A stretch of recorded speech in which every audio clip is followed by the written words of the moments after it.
Well, hello, everybody, and welcome to another episode of Meets in Midgard. And this is the first we have for 2025.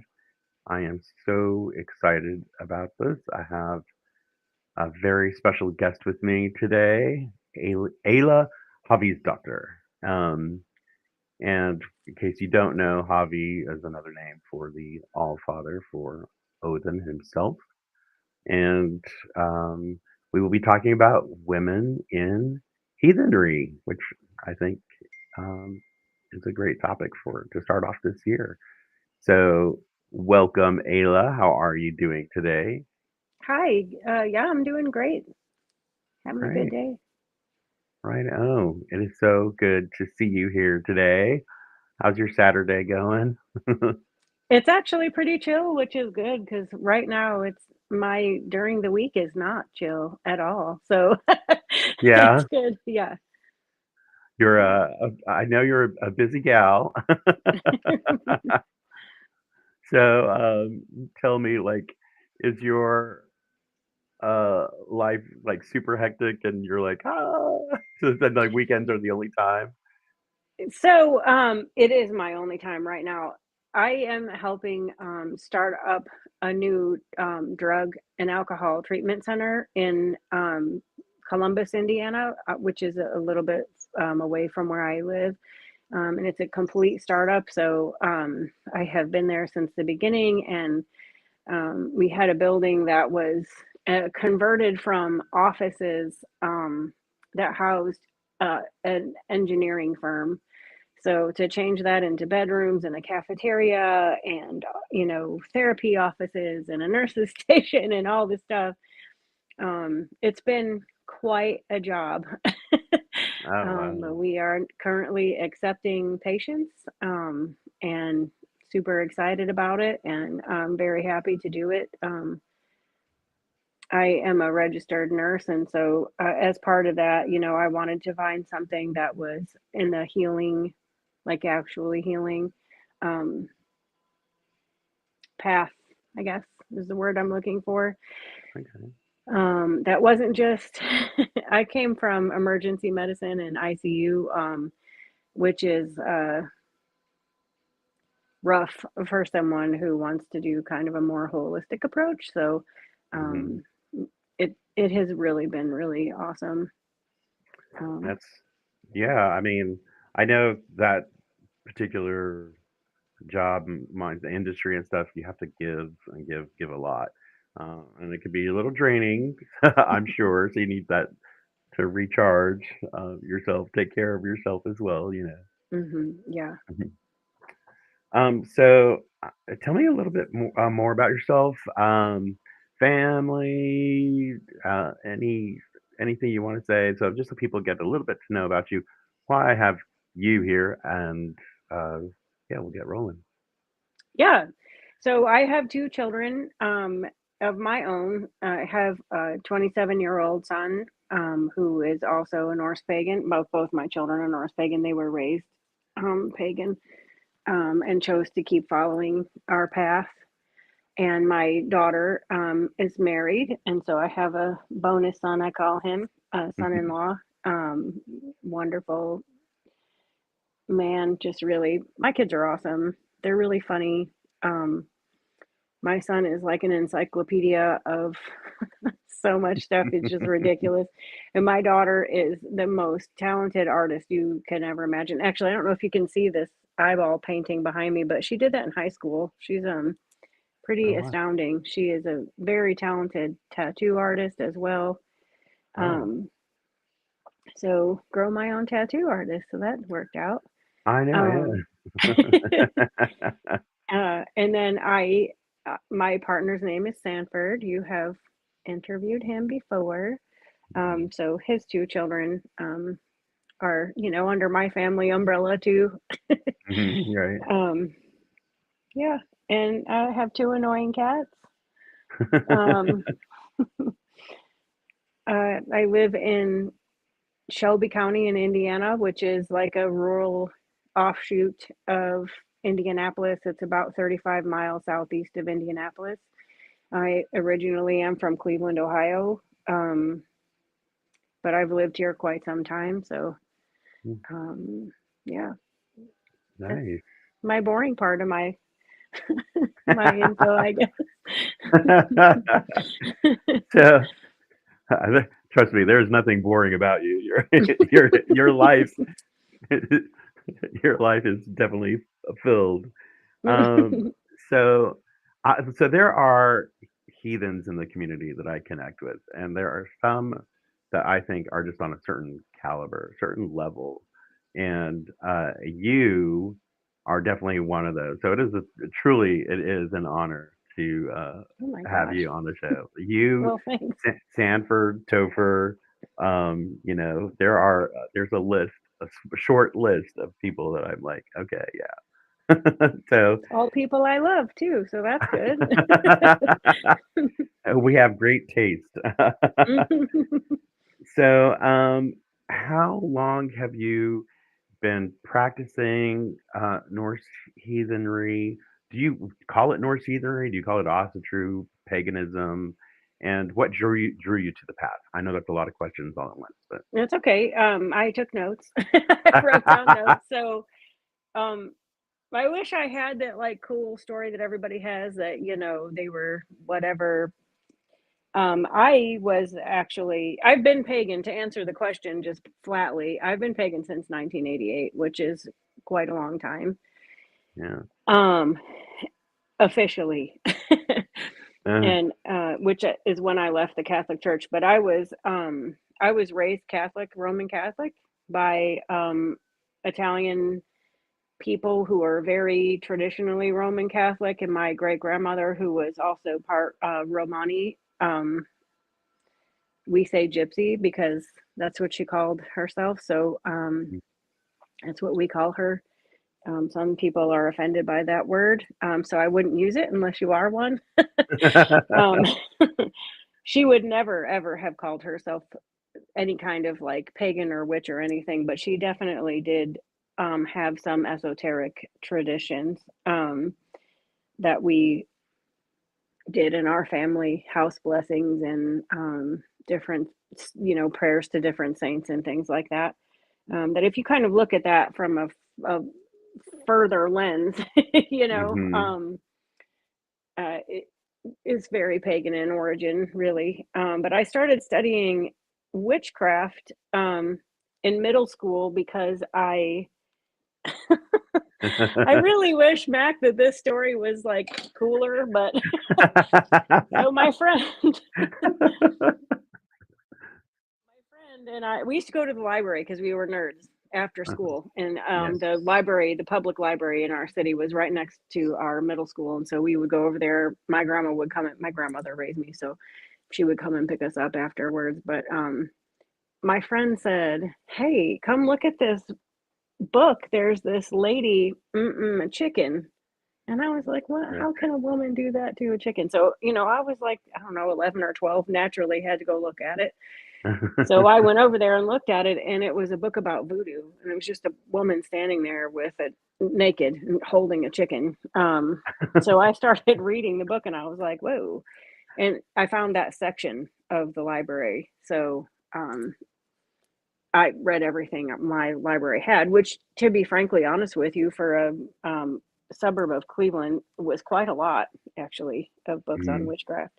Then my grandmother, who was very supportive, bought me a lot of stuff from Books and Noble, Ah, Barnes and Noble, rather. So yeah, yeah. so we would go buy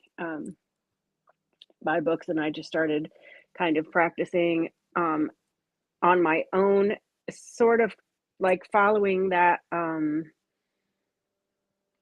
Italianate, Yeah. like Strega kind of witchcraft at that point. And then a friend of mine, and I think I was in the ninth grade, came to my house and was like, "Dude, there's people in the woods like wearing robes and like doing some kind of satanic ritual."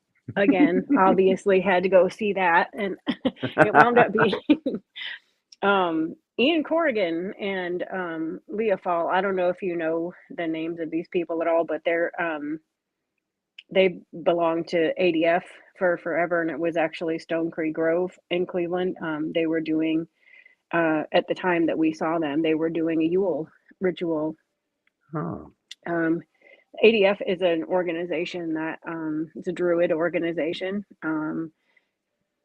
They One of their requirements is that they perform public ritual. So I started going to every one of them, and I was like, oh, this is like real adults Yeah. doing this stuff, and so started to kind of hang out with them, getting involved with them and getting involved with their public rituals. I did right after I graduated from high school. I did a Samhain ritual on Public Square in Cleveland. You got to keep in mind that this is like 1983, so this is like right at the height of the whole satanic panic. Yeah. So it was kind of I don't know, risky, I guess, Uh, I bet. sort of thing to do in public, but I have always been kind of two thumb, middle fingers up to the establishment. So, um, but kind of through that, I started to get into the Celtic Reconstructionist um, path, and wound up when I was 18 joining Celtic Reconstructionist Coven. And worked with them for years. I love the people that are in that coven. I love all of them. I still have contact with them, and they are great people. It's just so when you belong to that kind of a group, some of the esoteric things that you do involve like meditation and calling spirits to you, and not to get like too deep into everything, but everything that happened was Norse. All the symbols were Norse. All the things that I were seeing were Norse. The deities that showed up were Norse.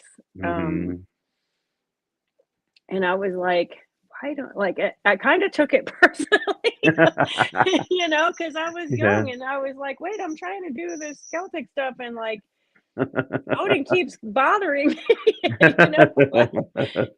Oh, just kidding.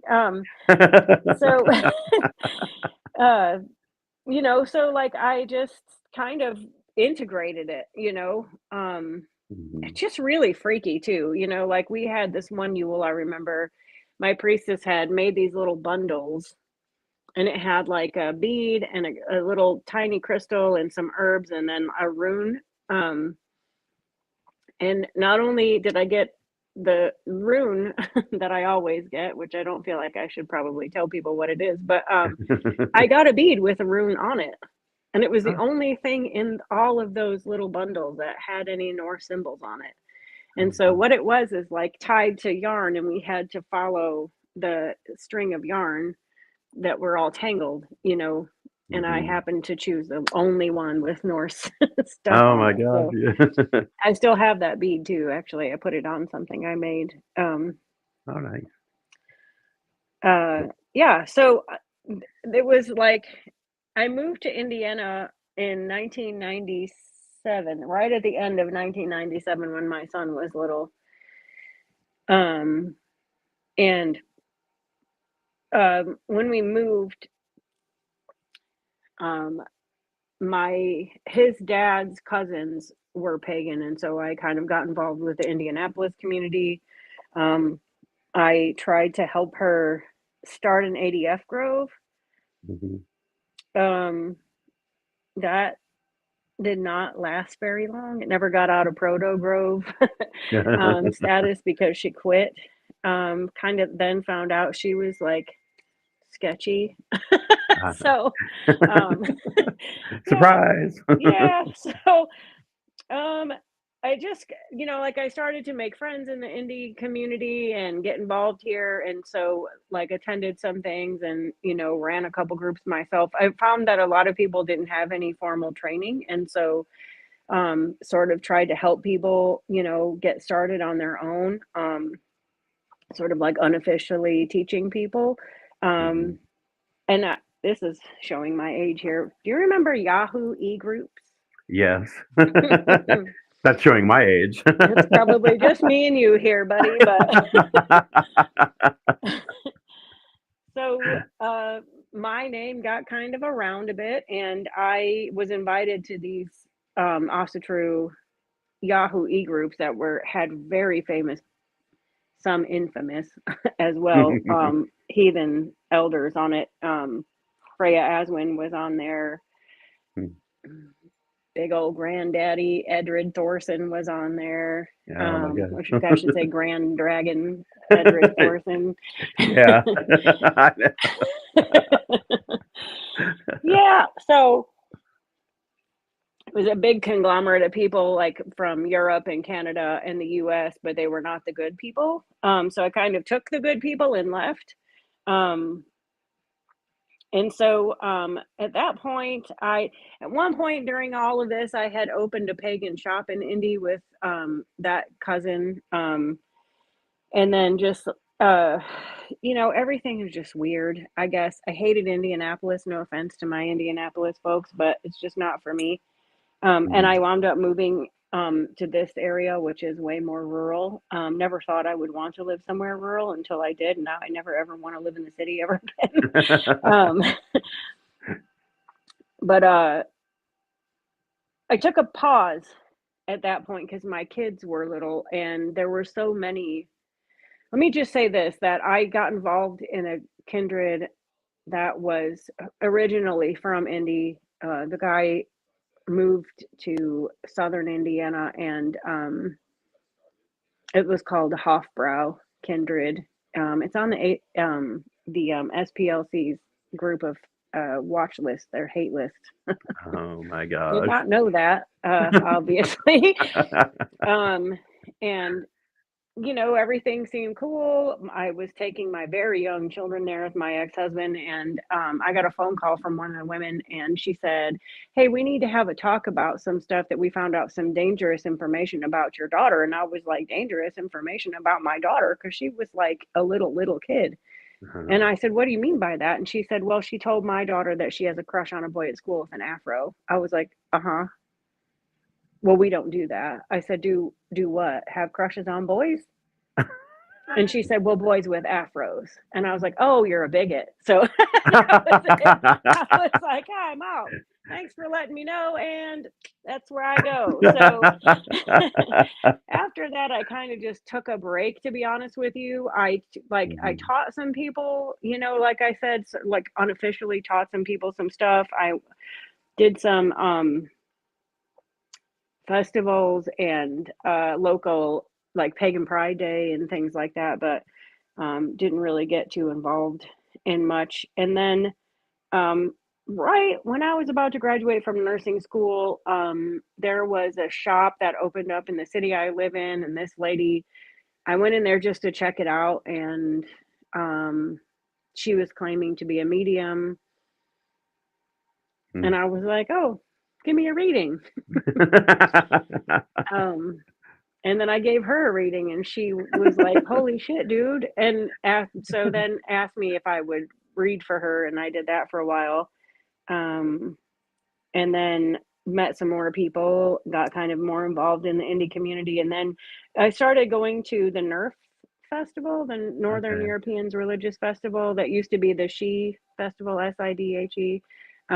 Went to that too. And really kind of found really good set of heathens that are totally inclusive, radically actively inclusive. Just a really good set of people. I am an active, I call myself a Norse animist heathen. I love that, by the Um, way. I absolutely Thanks. love that. Animism, it's such a huge thing for me. So, yeah. Yeah. I mean, it really is pretty traditional, Hmm. our people for a very long time. And by our people, I kind of mean everybody, Yeah, pre-Christian, everybody, right. realized in some form or fashion that we are all one thing. We are all part of one organism. And if we stray away from that organism out of balance too much, that's, where the problems come from. Hmm. Um, yeah.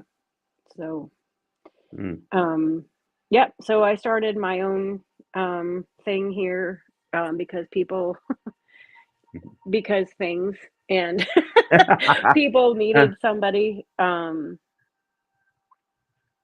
So, yeah, that's I that. mean, well, I mean, sometimes that's what it takes, like, I know people that are longing for that community and they're Hmm. looking for it. Well, it takes one person to foster it, to start it, and then, people will come and it will grow. So uh, I'm thinking about doing the same thing here, in California. All my You should.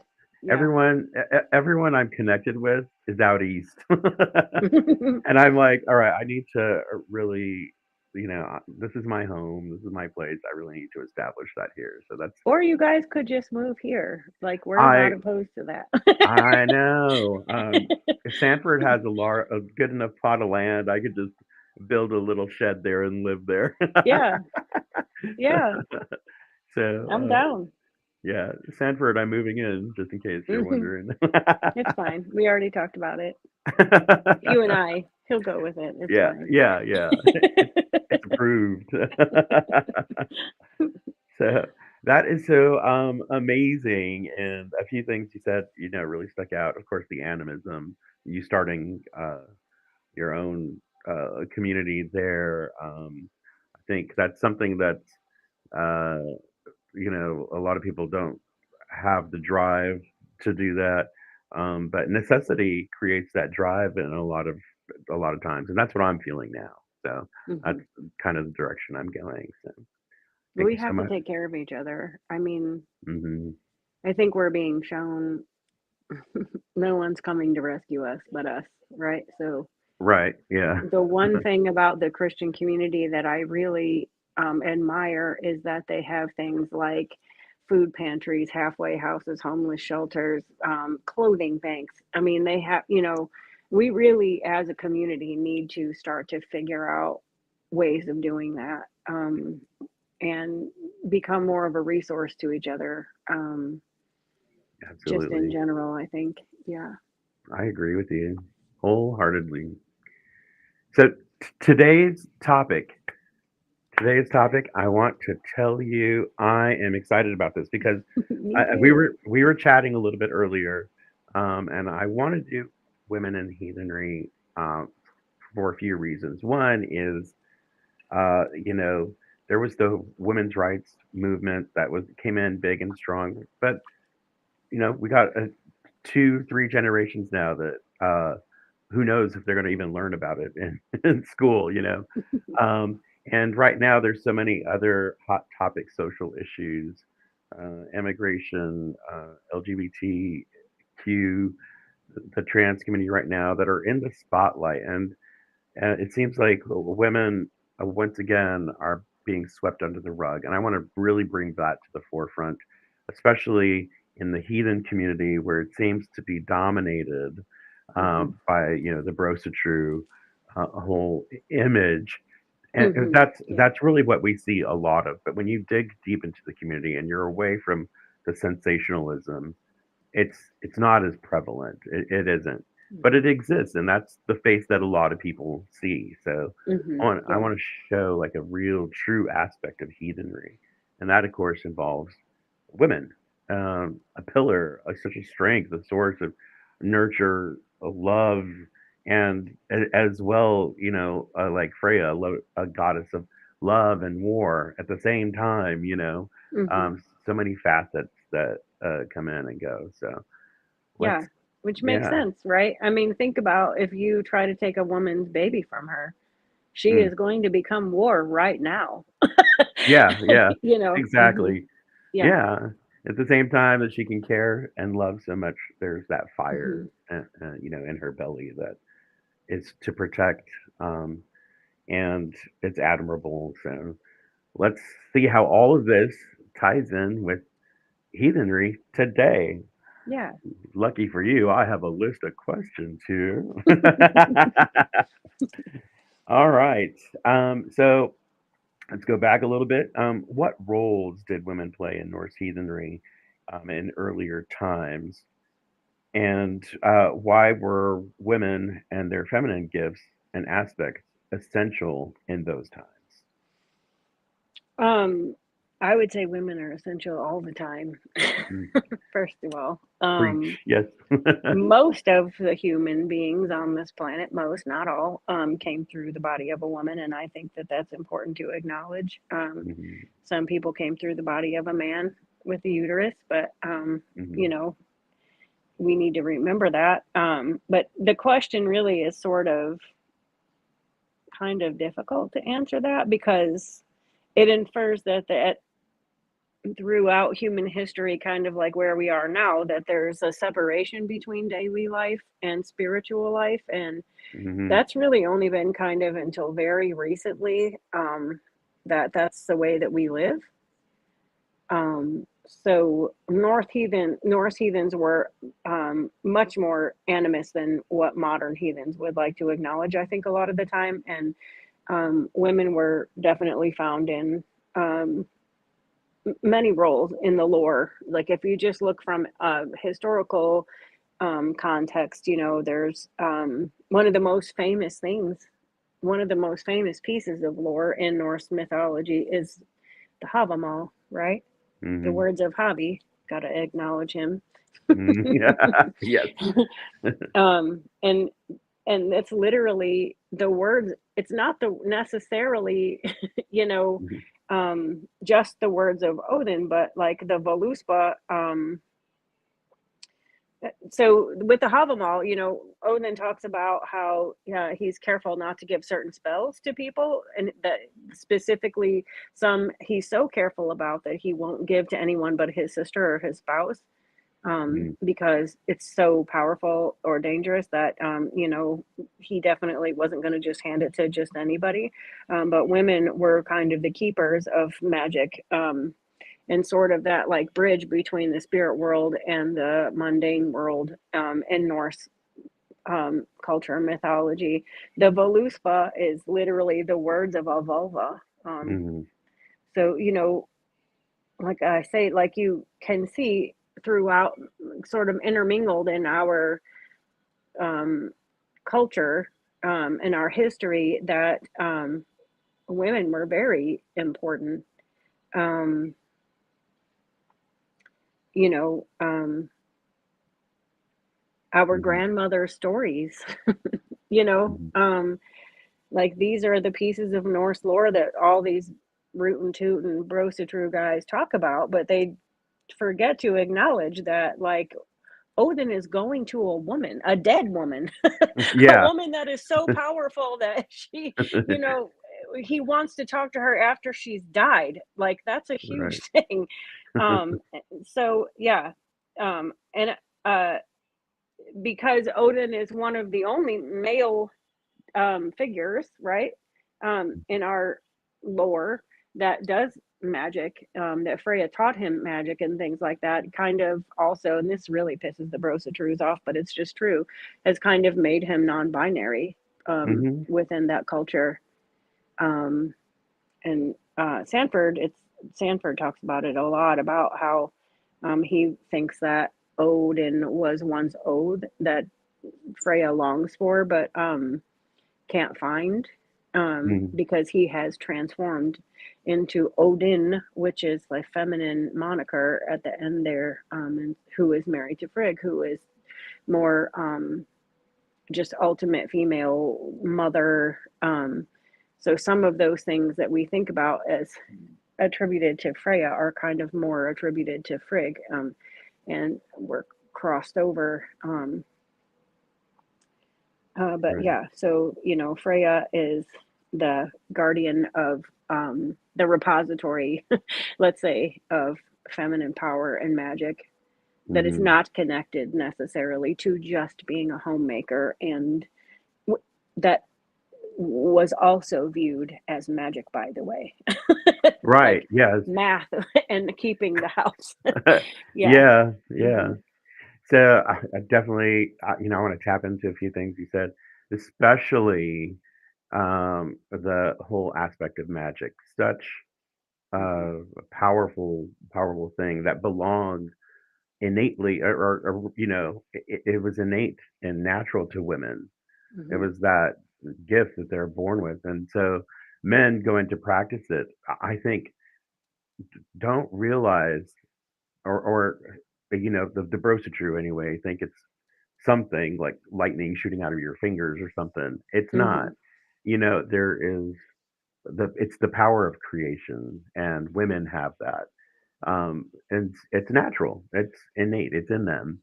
So to practice magic, you have to acknowledge that it is a strength and energy that is drawn from a feminine aspect, a feminine side, Mhm. and I think that a lot of people are going into it, especially newer heathens, um, that don't realize that. Like, Yeah. oh my gosh, it's in the lore. Like, get to reading, it's right Mhm. there. The Voluspa, like you said, one of the most powerful pieces of lore we have. Just amazing, absolutely amazing. And yeah, you know, a dead witch was brought back to life. Right. That's Yeah. a huge deal. So Mhm. yeah, so and culturally as well, animistically, the faith was not separated the way that it is today. You go to, it was integrated in every part of daily life. Yeah, You know. for totally. I mean, from every aspect of farming and fishing and Mhm. householding and bread making, weaving, every all of that, Mhm. Mhm. Yeah. The uh, I think it's just amazing how we've lost touch with that, and Mhm. now that like as the years go by, especially for me and stuff, I hate to even call it like you're practicing the faith or something. It's just a way Mhm. of life. It's a way of living, it's Yes. my day to day living. To transfer that to somebody else so they understand, you have to call it something, but Mhm. it didn't have a name back then, it was just how people lived. Yeah. And it wasn't given a name until Christianity decided to brand it as something. Yes, and I know we have all found horrible things out about Neil Gaiman, but in his TV show, especially the show American Gods, there's a episode that is actually one of the reasons why the show got canceled because they said it was inciting too much violence, which I think is very ironic. Yeah. Um, One of the episodes, Anansi, which is an African spider god, is talking to these people that are being transported as slaves on a slave ship. And he says to them, "You're black. You don't even know you're black yet, but you are Yeah. black." Huh. And it's that it gives me the chills every time because I feel like, God dang it, man. Like Yeah. we put these horrific labels on each other that cause so much violence and it's like so much negative Mhm. action, justifies so much bullshit, really. I'm sorry to swear, Right. but I mean, it just like just horrific things that we do to each other as human beings because of these stupid labels that we have that like don't mean anything at all. Mhm. And that to think that there was a time that we were all just living Mhm. and like, Right. cool, tell me about your gods. Mhm. These are my gods, and because I'm a metalsmith, this is, I have this shrine to Breege in my house. um Mhm. it's just very, it can be disheartening, I guess sometimes, Yeah. but Yeah. it also is inspiring to me to, just try to say, we can get back to that. Mhm. um Absolutely. you know Yeah. mhm. I agree 100%. We need to get back to the only thing that's gonna heal this earth, and we need to connect to each other Yeah. again. So, yeah, we talked a bit about some of the some figures in Norse heathenry. So, Mhm. who, in your opinion, were the most influential female figures in Norse heathenry, and what do they represent in Norse heathenry in the faith? So, since my particular brand of things is sort of like Germano-Celtic, it's not just always one or the other. Mhm. I think about how, like, the first things that we find, archaeologically speaking, the oldest things that we find are like the cult of mothers, right? Mhm. So, the ancestral mothers, and they have, you know, a bunch of different names, the Madrone in Welsh and Brythonic cultures, the Nornir, the Earth Mothers, the Corn Mothers, the Hunting Mothers, the River Mothers. Like they're just the Banshee. Even our mothers, most people don't realize that. The Right. Disir, Arphelia. Um, some of the oldest surviving examples that we have of a mother cult comes from the Roman occupation of the Rhine. Um, Between the end of the first and fifth century, showing the reverence of birthing women and mothers. Um, that spanned Northern Europe. Um, the archaeological finds that we have of like artwork, like I was saying, of pregnant women, birthing women, breastfeeding women, who may or may not be goddesses, but they were certainly being revered or honored in some way. And then, of course, like even modern times now, we revere the holy Disir, on Disir Nacht and throughout many of the festivals throughout the year. Which Mhm. the beginning of Yule, the first part of Yule is celebrating the Disir.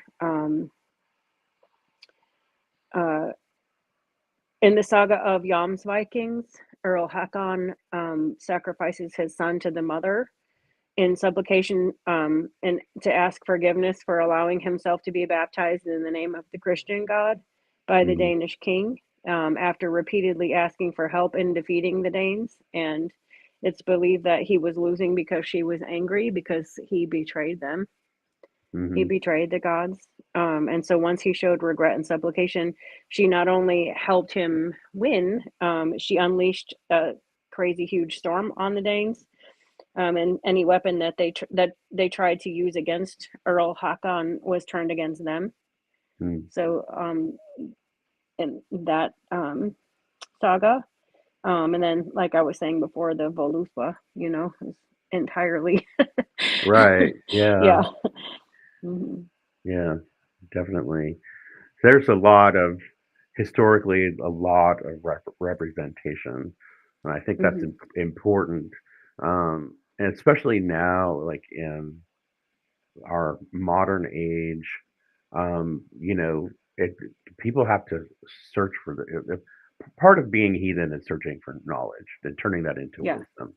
It's just part of the path, and I Mhm. think people really need to dig in on this topic and look and say, oh God, because I think there's a certain um, lack of gravity or respect when it comes to the roles that women historically played and what they bring to the table today, and that Yeah. requires like going back, learning about it, acknowledging it.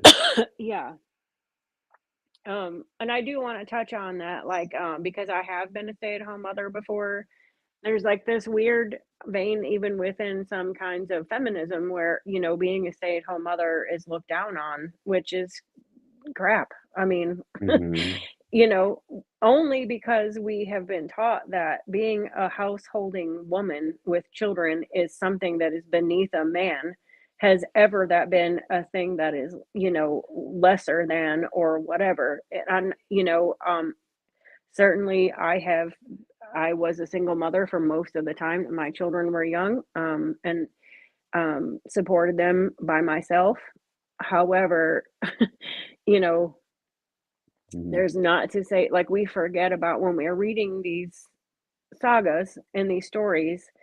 The couple of things that I like to mention is that, the stories are written by our conquerors. And so we have to take that in consideration and Hmm. take into consideration the energy with which they address women and their roles Right. and the changes that they've made to our goddesses and how they're represented. Um, Hmm. you know, um, Freya, who was independent and a warrior and a magic worker is often pictured as being this like sexually voracious. Mhm. um I know a lot of people love this like logo, whatever. It's like the picture of her all the time, and it says, "If you can't lay 'em, slay 'em." That pisses me off actually, because Yeah, it's so degrading to her, to me, yeah, to just break her down to this like weird, I don't know, whatever. Um, but we forget that like for thousands of years before women were really oppressed. I mean, like, it's not like women have been in some kind of weird matriarchal society like we all believed in the 80s, right? But like, right. in Europe at least, let's say, Yeah. um, uh, we did have a lot more standing, and goddesses were looked at in a different way than certainly female roles are looked at in Christianity. And Mhm, so once women were controlled, um, mhm. those roles that are typically female were looked at as less than, but that was never the case before. Right. Giving birth and magically feeding someone from a mystical substance out of your own body, you Yeah. know, it's pretty Sorcery. freaking magical, right? It is. And, there's if we grow up, like, and you hit on a really great subject there. We grow up today and with these constructs that are taught to us. Hmm. Women belong in the kitchen, or a true independent woman is going to work, blah blah blah. And there's like no middle ground, nothing. But historically, like before women became property, Hmm. basically, it was such a different. Uh, uh, there wasn't that concept of that. It was like an Yeah. existence. And now you have to like unlearn, you have to deconstruct all these things that we were practically brainwashed to think, Hmm. and and learn new things, like open your mind and say, okay, wow, I still have these prejudices. I have to acknowledge them, and I have to like work Yeah. on that. So that's my soapbox, buddy. Mhm, Because I think I have the great advantage of having been pagan since I was a child, essentially. And so, I mean, 13-year-old people are children. mhm, Um, and uh, I didn't have the like, I completely left. Um, like completely left. Like the only religious anything I did after that point was pagan, and I mhm, completely immersed myself in it. And so, I essentially grew up with a pagan mindset. So, I always like to. My soapbox is this: a mhm, lot of modern pagans, and I'm sorry to say this, and I hope it doesn't offend everybody, but particularly younger men have a mhm, very hard time let me rephrase that. Younger white cis men, mhm, particularly those that have not grown up in the city, have a very hard time letting go of their Christian indoctrination. mhm. And even outside of that, there's a lot of things that we don't that are so subtly there. You know what I mean? Yeah. Like looking down on women who want to stay home and bake bread and have babies. Like I Mhm, you know, there's such a layer of subtle um brainwashing that you have to try so hard to work through, and to acknowledge in yourself. So when everything was going on with the George Floyd riots, somebody was saying, "Well, I'm not racist." And I'm like, "All of us are racist. All white people are racist." And they're like, "What do mhm. you mean by that?" And I was like, "Dude, we are raised with racism the same way we are taught when we're little kids that McDonald's Happy Meals are good. Right, yeah. McDonald's Happy Meals aren't good. No, It's no. like some weird treat you get that's like fun because it comes from McDonald's and your mom didn't make it, but it's not good." Right, You know? exactly. And so, like, bribing your little kids with a toy to eat this garbage, you know what I mean? So that they think it's okay. That's what racism is like. So it's also what that Christian indoctrination and Christian brainwashing is like, and it's so entirely pervasive in our culture. Racism and that, you know what I mean? And Right, oppression yeah, of women. It yeah, is so ingrained in the culture in particularly in the US that like mm, because we can't go somewhere and look at the Osnaburg ship, right? This right, is not something that we learn as part of our history as a country mhm, where, you know, people used to be this way. It was always, we came here and killed people. mhm, We pretended like it was for freedom of religion, but it was only for the freedom of one religion. It right, wasn't for, you know, and so, you know, we right, massacred people and we took things from people. It was not the same. And so our entire culture is sort of modeled on this um and it's getting worse because at the beginning it wasn't as crazy. mm, You know, once we started to actually have a government, you know, obviously the witch hangings in New England were kind of cuckoo for cocoa puffs, you know. yeah, yeah, But you know, like our government is just getting more intense about the indoctrination part, and so, yeah, um, you know, I have an incredible amount of appreciation and admiration for people like Topher and Sanford who are have every reason on earth to be mhm, bigots and actively fight misogyny and bigotry and at every turn and also mhm, actively try very hard to help men integrate their feminine aspects of themselves and process their emotions and you know they're amazing people but it takes a lot of work. it does. There's, I know it's common for people who ditch Christianity and go into Asatru to or Norse heathen, any kind of heathenry, Hmm. to bring those ideals with them. Now, Yeah. Odin is God, Balder's Jesus, and this whole thing.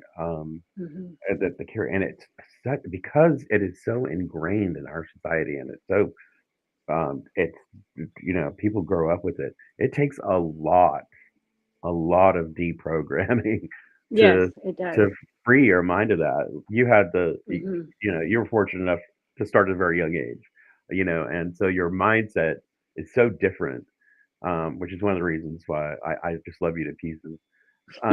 Your mindset is so different, and that takes people back. Like, okay, I need to think of it this way. I am doing this without knowing I'm doing it. I need to acknowledge it. So yeah, there's a lot of programming that comes along with that Yeah, for sure. Um, totally. Yeah. yeah, it's great. I mean that. Wow, you said a lot of really good stuff there. Thanks. So what is the significance of the vulva in Norse heathenism and spirituality, and then even today in modern day society? Hmm. So vulvas are practitioners of divination. They are primarily known for their ability to deliver prophecy and to give guidance. And so that's sort of their function in a community, spiritual guidance. Saith Kona are magic workers or witches. Um, and they work with charms, cast illusions. And they do those things for the benefit of their community, or the people that they serve. Both practice Saith, which involves healing, prophecy, spirit communication, interaction with the spirit world through trance or other means. And Sage workers typically are women. Obviously, we talked about Odin's role in that. And I mean, there are men, right? There are Right, men right. who learn. And of course, uh, you know, Odin is the most famous exception to that tradition in the lore. Mhm. But again, that's, when he integrates his own feminine energy and is perceived by many to be non-binary because of that, he gets made fun of. Mhm. One of my favorite pieces of lore ever is when Odin and Thor are across the river from each other and they're both kind of in disguise, and Thor Mhm. is just ripping on him, because it shows like our gods aren't perfect. Right. They can be kind of dickish too. you know A lot of um times, yeah. yeah. But that's one of the things that he says to Odin. He's like making fun of him for being a sissy, essentially. Mhm. I hate that word. Um, so the word vulva means staff bearer, which refers to their magical staffs, and that's part of their practice, and it's a symbol of their rank. It's part of their status. Shows their status in society, and there have been many things where they were found buried with these staves. And they were very respected in their community. They were given the high seat, and I don't know if everybody knows. I'm sure you know that the um, Norse society has a huge um, emphasis and rules on hospitality and how Mhm. guests are treated, and so vulvas were often given a high seat. Um, as a mark of their respect, but also because they were scared of all vulvas because Right, yeah. they had a lot of power to do things, so you Right. didn't want to make them mad. Um, yeah. Yeah. And so today there's modern day vulvas, of course. And they play the same key roles, they did Hmm. have done historically. And um, it's not definitely not a role to be taken lightly. I'm sure it takes a lot of learning, years and years of practice. It's not Hmm. something you just pick up and guess what I'm going to do today. Yeah, and it's interesting because, like, I don't do a lot of public things, but I do private things. We have worked together with that before, for Mhm. guidance or for maybe some clarification, whatever, that kind of stuff, Mhm.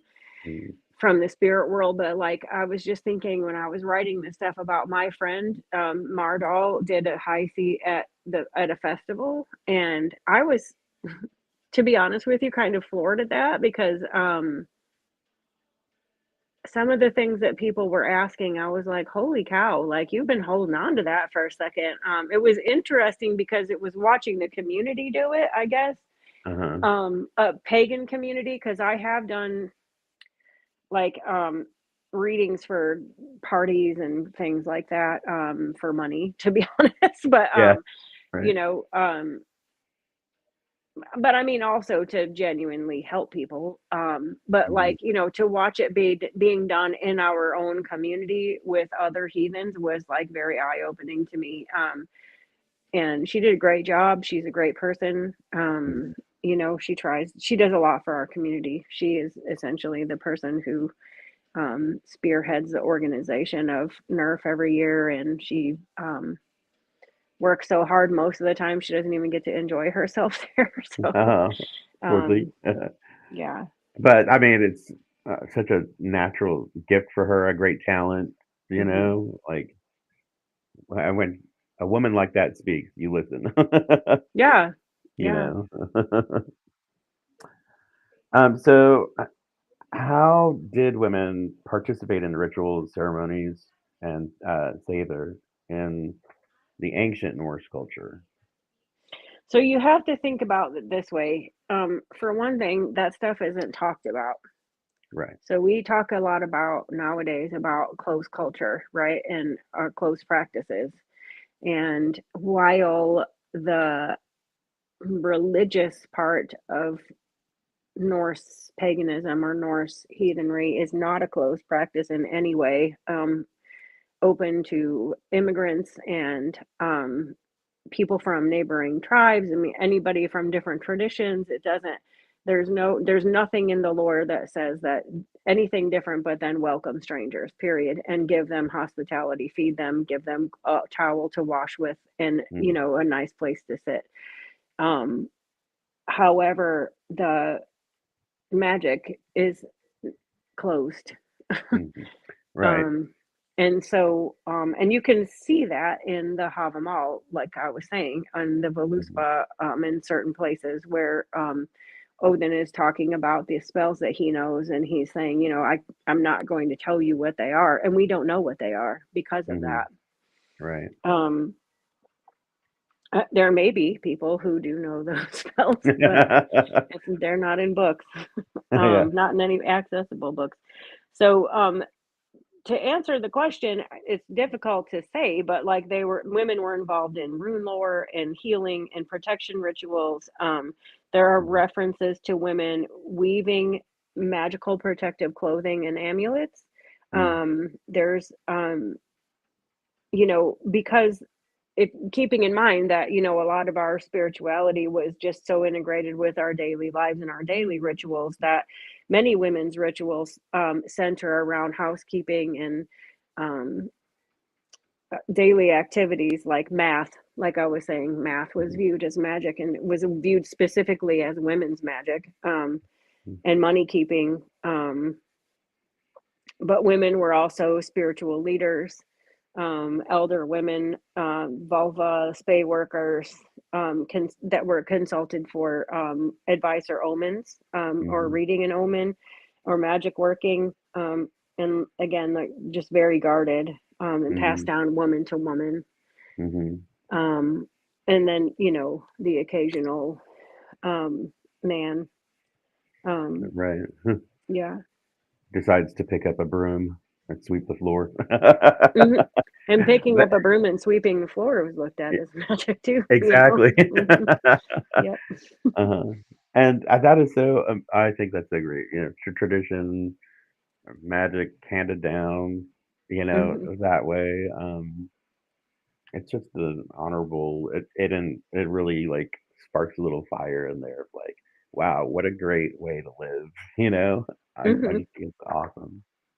My broom, in fact, has its own light carved into the handle that Oh, I sweep really? my house with. Mhm. Uh,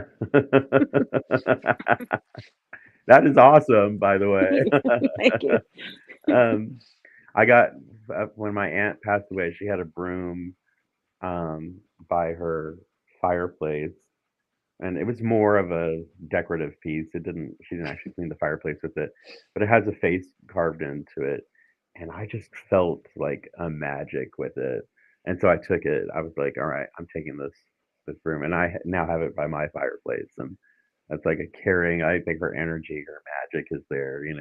Mhm. And I equate that as well with the magic of keeping housekeeping, Yeah. and stuff. Even though it's not something I'm obviously blessed with, I'm a slob. My husband has that magic, not me. But yeah. So thank you for that, for sharing Yeah. that for sure. So I'm so sorry. I just saw Sanford's comment. Yes, the yeah. Stone Cold Death Machine Viking had to ask his lady for mead money. I Not only that, the mead, because women made the mead know. too. Yeah. I know. Men were just helpless. Like, so were there females who took on traditional male roles like warriors, jarls, and what does their existence tell us about the gender roles in ancient Norse society? So this is one of those places that where the discussion just pisses off the Brosatrues a lot. Let's talk about it then. Say it So louder for the people in the back.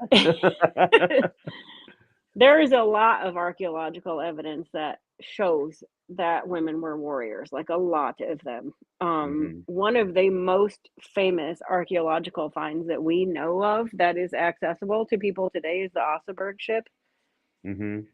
Right. And the Oseberg ship is literally carved, showing a female priestess conducting the burial of another woman buried in a longship, which is like traditionally either a very high place in society. So technically, and this is where they all go, it could be because she was a priestess or a vulva, but it also could mean that she was a jarl or a great warrior, and so Mhm. just generally a high status in that culture. But there were female warriors in the lore as well. Lagertha is one of them. Lagertha, from, I like to call it the show, because I know. I know. Oh, by the gods, do I know. she was a very famous female warrior. Brynhild was a famous female warrior. Freydis Mhm. Eriksdóttir, who was Leif Erikson's half sister, Mhm. was a pretty famous female warrior. And then there is Gunhildr Gormsdottir, who was featured in the Icelandic sagas. Right. The Fagerskrinna, Egil Saga, Njal Saga, and Heimskringla, married to Eric Bloodaxe, who was Mhm. the king of Norway from 930 to 934.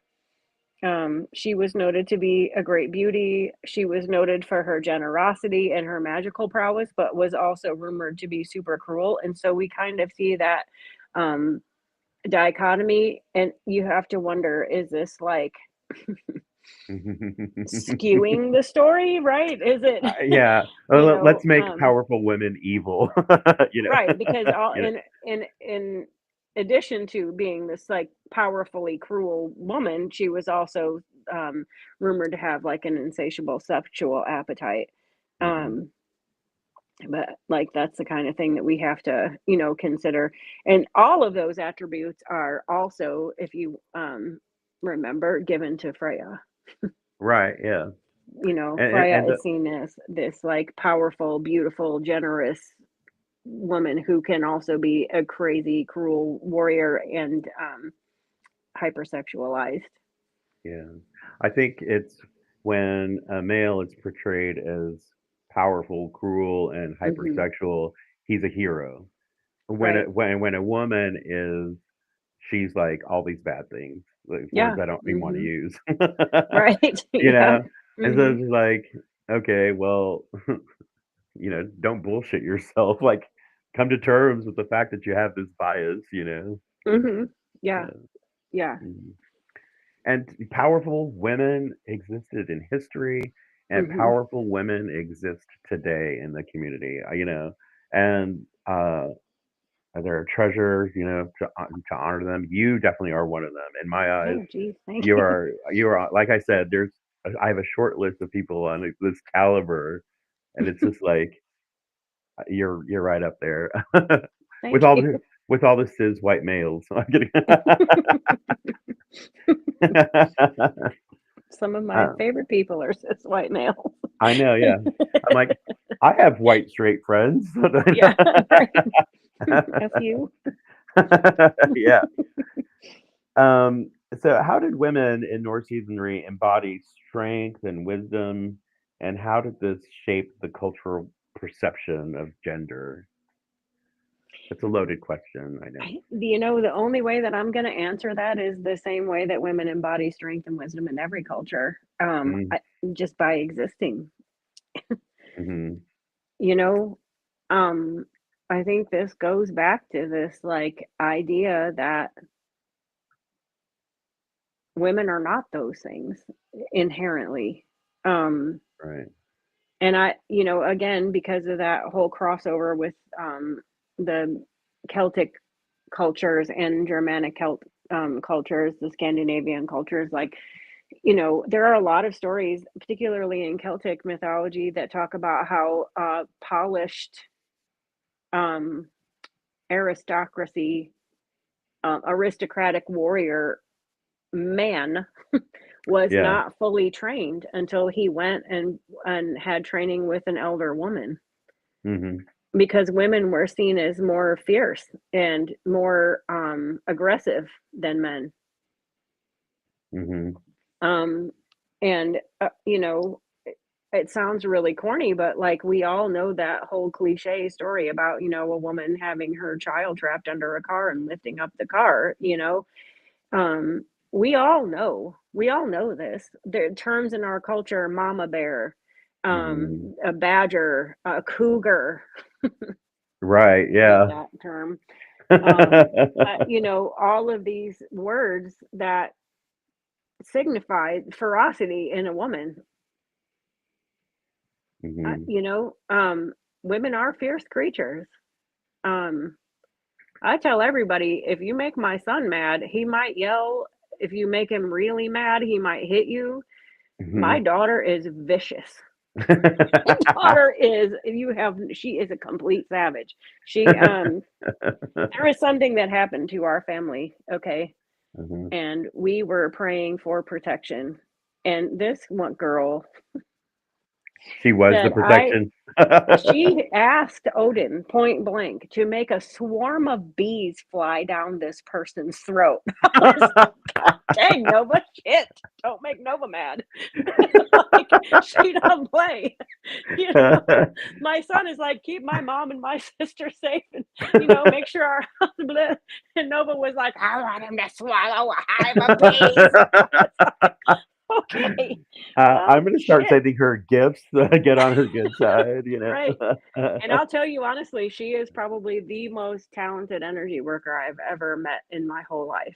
Wow, that's so great. She's crazy good at it. Yeah. That is so So, good. Yeah, one thing you said, and I just, and I'm telling this to people today that feel like society is trying to erase them. Be your most authentic self. Show 100%. up every day as yourself. Do not hide any part of yourself for anybody. For Know any your reason. worth. Yeah, Right, for right. sure. Yeah. So, my little tribe of kids here, where I live, I was like the village mom for some of these kids, because, a lot of them didn't have active parents. Hmm. Um, my daughter played it for our mother-daughter dance when she got married. It sounds so corny, but it's the Cyndi Lauper song, True Colors, Oh yeah, yeah. because that is if there's one thing in the world that I want to communicate to everybody is that I want to see you being you all the time Hmm. because we all have strengths, you know. Absolutely. Absolutely. Yeah. So, man, that was well said. That little fire in me. Oh, you got me going now. So you talked about this. There's archaeological evidence about uh, women's roles in leadership, politics, religion, as far as like powerful women. So, how does that translate to the modern importance of women in heathenry today? And it doesn't just have to be heathenry. It could be like Hmm. for any woman to step up. Historically, how does that translate into modern day? So, with difficulty, Yeah. um, you know, um, I'm going to be super honest, and I need everybody to take a breath and just listen to Mhm. the end about what I'm about to say. Okay. Um, I believe that a lot of men came to Norse heathenry as a way to connect with the earth, to find a way out of the traps that our modern day society, and our culture has placed all of us in or has set up for us. Hmm. And in within the greater pagan community in the US, at least, I think that the Norse traditions are the most affirming and the most welcoming to men and their particular set of gifts because men also have unique gifts. It's not just women who do. And I think that those um, gifts are often exaggerated in a way that makes them feel like it has to be some kind of weird chest beating competition. But Hmm. within the Norse tradition, they get to be smart, they get to be talented, they get to have skills. It's like all of these other things that, like, I think, particularly in the 70s and 80s. I mean, I wasn't, yeah, I'm not that old, but my teachers Hmm. were. Right. Right. I have an elder priestess in my original community that taught tarot card lessons during the Kent State shootings at Kent State University. She is Mm, Amazing. She passed away here recently. She was an amazing person. But she was very much that um, woman dominated paganism mm, that I think women needed then to feel empowered. And I think that Norse heathenry does that for a lot of men. So, that being said, there mhm, is this vein of men in our community that we don't talk about. And those guys don't like to hear the words of powerful, educated women.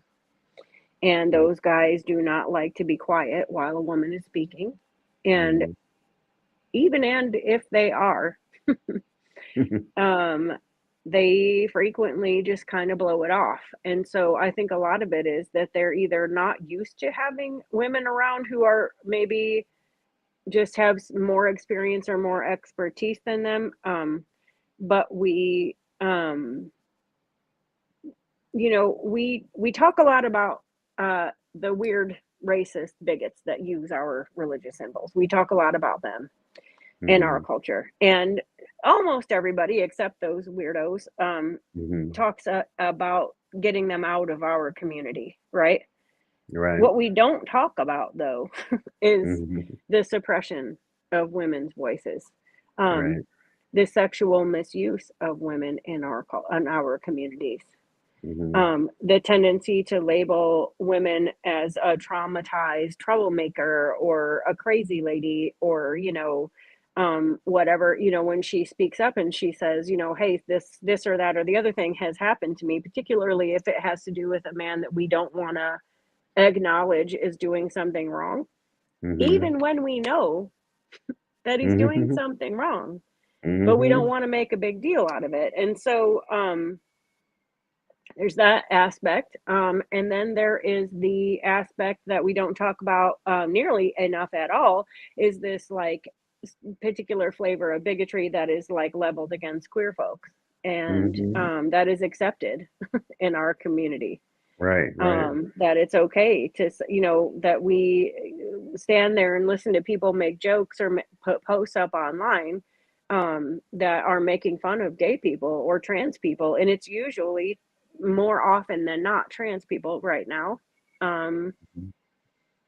and I'm not going to say we, but a lot of people just kind of go, oh, well, they don't mean anything. It's just a joke. It's not a joke.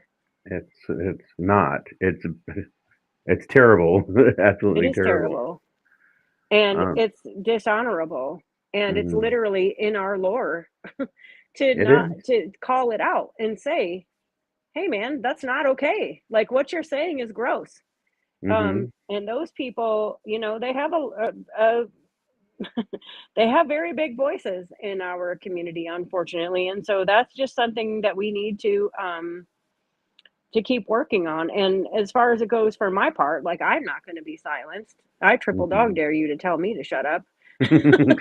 Oh, you I know know better. and, and I'm not going to ever apologize for standing what is right. Mhm. Odin tells us to stand for what is right, to not just stand by while somebody else is doing something wrong. And Right. um, nor am I going to allow anyone to tell me that it's wrong to invoke the words of my patron god, Mhm. Right. you know, in defense Yeah. of people who are marginalized. That's never going to happen. So, with Mhm. difficulty, that is my answer to that question. Man, that was powerful. Love it. A heathen man who cannot acknowledge and respect the the equality of a woman in a heathen society is not a heathen man. He does not know. He is uneducated, ignorant, and it's a shame. It's a shame. They get one concept in their head and that becomes their narrative, and they refuse to learn. And which is Hmm. another thing I don't understand. There's like the core principles, some of the core values of heathenry is learning, and it's like, when you learn more, your views change, and that includes accepting LGBT. and Q and trans, especially trans. People don't Mhm. understand just how like that was in the lore. That was part of it. Um 100%. And, and like, so yeah, so when you're talking about all of this stuff and you are just gonna step aside when it's mhm, happening, you are guilty. right, right. You might as well just you start making fun of them too, Mhm. like stand up when you see something, say something, Right. and just because you don't understand trans or you don't understand the plight that women have had to fight for their seat at the table or you don't understand what it's like to be queer doesn't doesn't mean it's something you're afraid of. Learn about it, Yeah, like don't don't be a dick. Like figure it out. legit. Just that simple. Don't be a dick. Like, Yeah, that is it. yeah. What Yeah. harm? And this is another thing I don't get. What harm is their life doing to you? Nothing at all. Yet When yet you these can people want to stop them from existing. Make their life when miserable.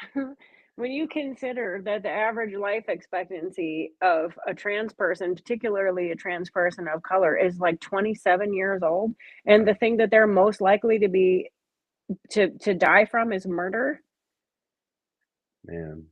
like, take a step back and just listen to yourself when you're saying things. Right. You Because know, that is a person, a person feelings, emotions, a heart, a soul. hmm And yeah, it blows my mind that people could be so hateful, so ignorant that you know and they it's have that. pervasive in many Celtic culture, many pagan cultures, and pre-Christian cultures, Hmm. having a presence of like a two-spirited person, or Hmm. people who are acting, and they're almost always magical, just like Hmm. Odin, Thor dressing up in a bride's costume. We all know what Loki did Hmm. several times. So, Yeah, yeah. when it's in your own tradition and then you allow this to happen, it's amazing to me. Hmm. And Yeah. I like to point out, and it's actually, uh, so, and I'll get to this later, but Diana Paxson wrote a book about Odin. That's awesome. And in that book, she points out how funny it is when, you get these brand new um, little baby heathens, and you know, having been heathen longer than the show, Yeah, I yeah. can tell you that post show, these guys that come up and they're gonna oath themselves to Odin, and they're gonna brand them, brand a Valknut into their arm and blah blah blah blah. Yeah. All of us are like, oh, We got and another Viking showing right, up to the. her kindred does not allow it. Right, right. And it doesn't allow men to oath to Viking, or to Odin, until they have been pagan for a certain amount of time, because Hmm. they wind up hurting themselves, and because they're swearing in their kindred, it hurts everybody. And so she likes to point out how Odin frequently reaches out to women more often. Hmm. And go on my friends list and look at the Oski's daughters and the Odin's daughters and the Javi's daughters that exist on there. Right, right. You know, in my experience as a heathen woman, Odin works a lot with women, particularly gay women and women who have been sexually assaulted. Hmm. There's a healing in that, Hmm and it's a process. It's a hmm lot, but yeah, I mean,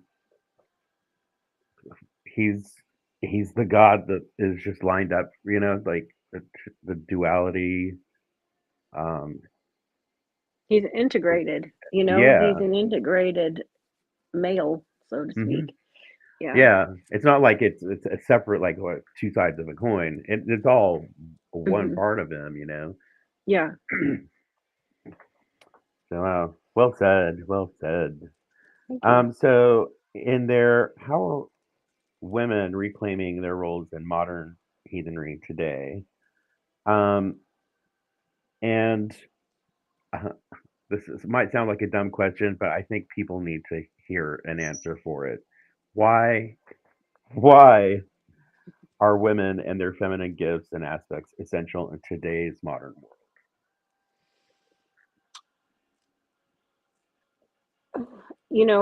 I think that women are essential. Let me reword that. Mhm. I think a very well balanced, egalitarian culture is essential to human survival. Mhm. And we did not evolve to be these little atomic families in our separate houses. And, everything is on the shoulders of one man and his wife and children. When you cut off women's power, you get toxic masculinity. Mhm. And You people get don't. toxic masculinity because men can't process their emotions. Mhm. Men cannot feel their emotions. Men stop talking to each other about what they think and what they feel and asking for problem solving. Um, they're it harms everyone. It doesn't just harm women. It harms everyone. And it Mhm. keeps all of us in this fucked up loop, pardon my French, of like Mhm. men killing themselves with gunshot wounds to the head Yeah. Yeah. and women who are scared to death to leave their house Mhm.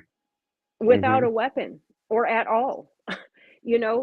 Women staying in marriages longer than they should that are abusive, and or just toxic Mhm. because they cannot make enough money on their own to support their children who are then also suffering and also developing these deep visceral soul wounds that cause Right. things like addiction problems, addiction to drugs, addiction to alcohol, addiction to food, um, avoidance behaviors, an Mhm. inability to interact. And so it's generation after generation after generation becomes so fucked up and imbalanced Mhm.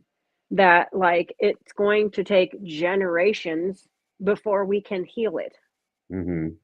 And Mhm. so the most dangerous thing that I have seen happen in the last, apparently, Ichabod here agrees.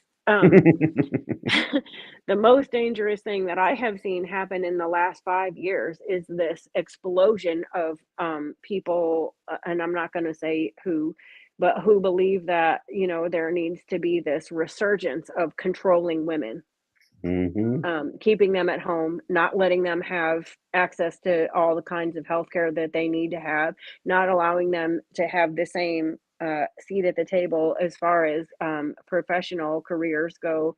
And this like weird backlash of like um, saying things are, women are better off when they're home, and women just are not smart enough to do this and that, and it's funny and Mhm. acceptable to younger people. Right. In the same way, there's like a resurgence of women who want to be stay-at-home moms and want to dress in dresses and bake and breastfeed and just take care of their babies, and they're not doing it from a place of just regular stuff.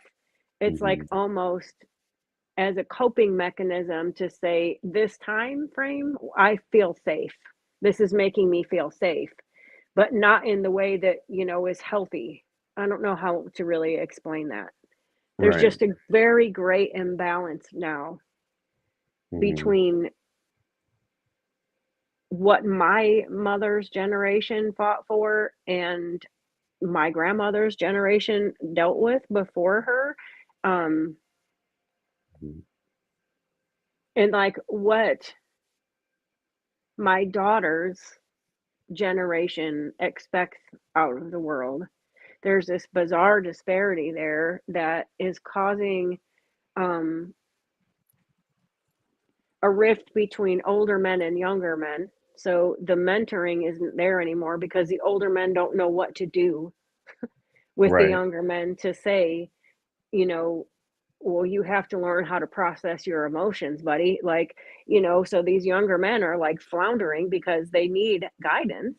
And the older men, I think, are, trying with what they did, which is, why are you bitching? Go to work.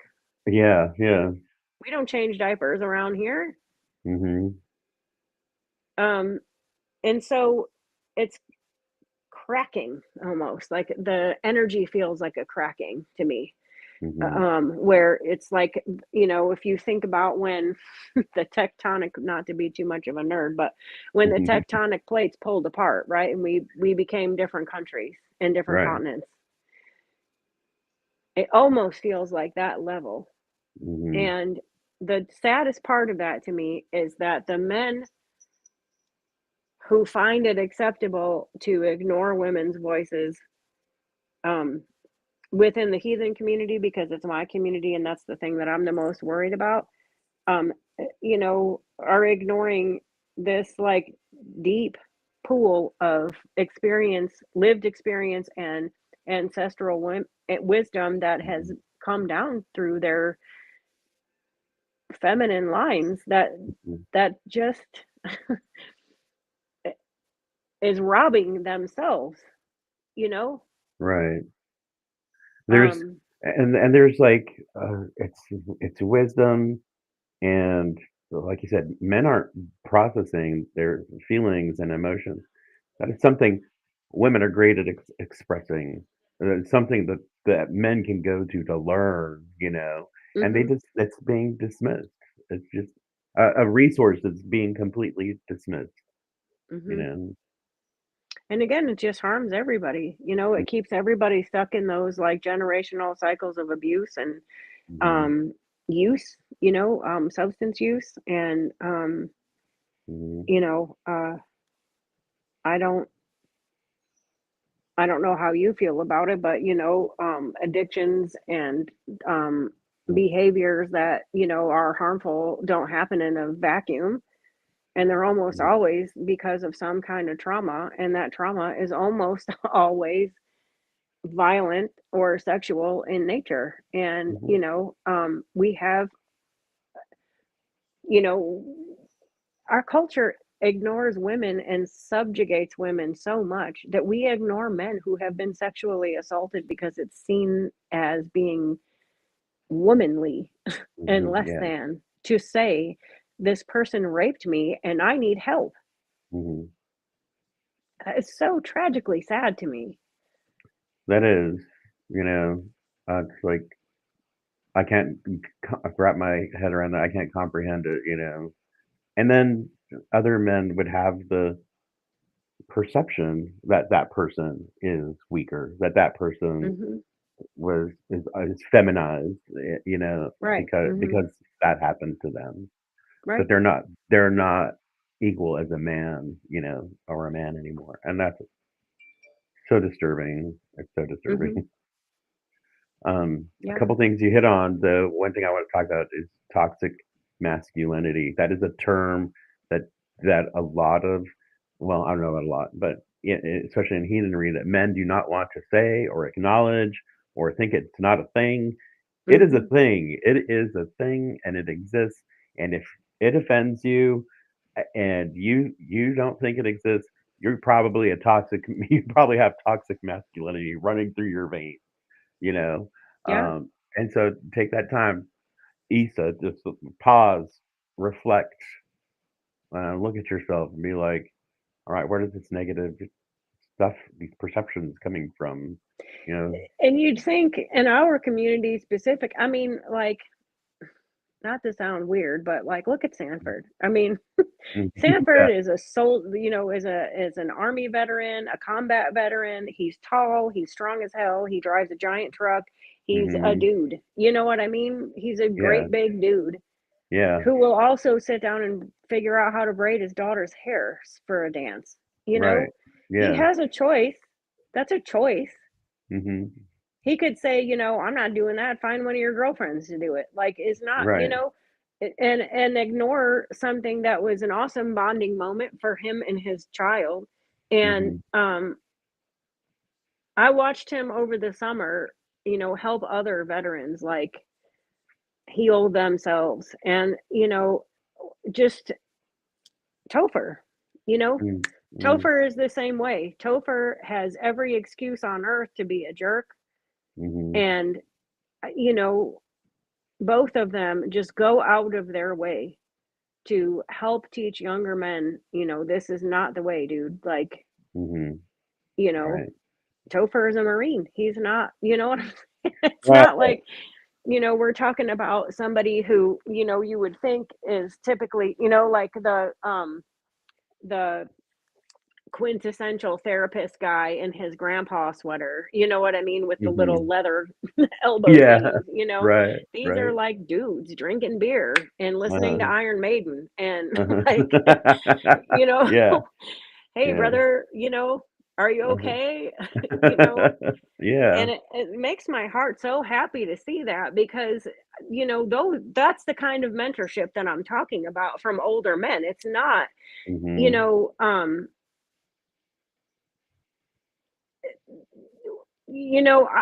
I can remember asking one of my friends about how his dad was dying. He found out that his dad had cancer and his dad was dying. He was pretty young, so it was like a whole thing.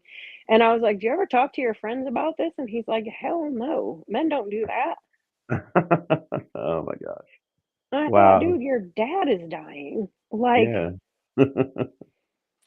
but he was like, I wouldn't even know how to start that conversation. That is what toxic masculinity gets you.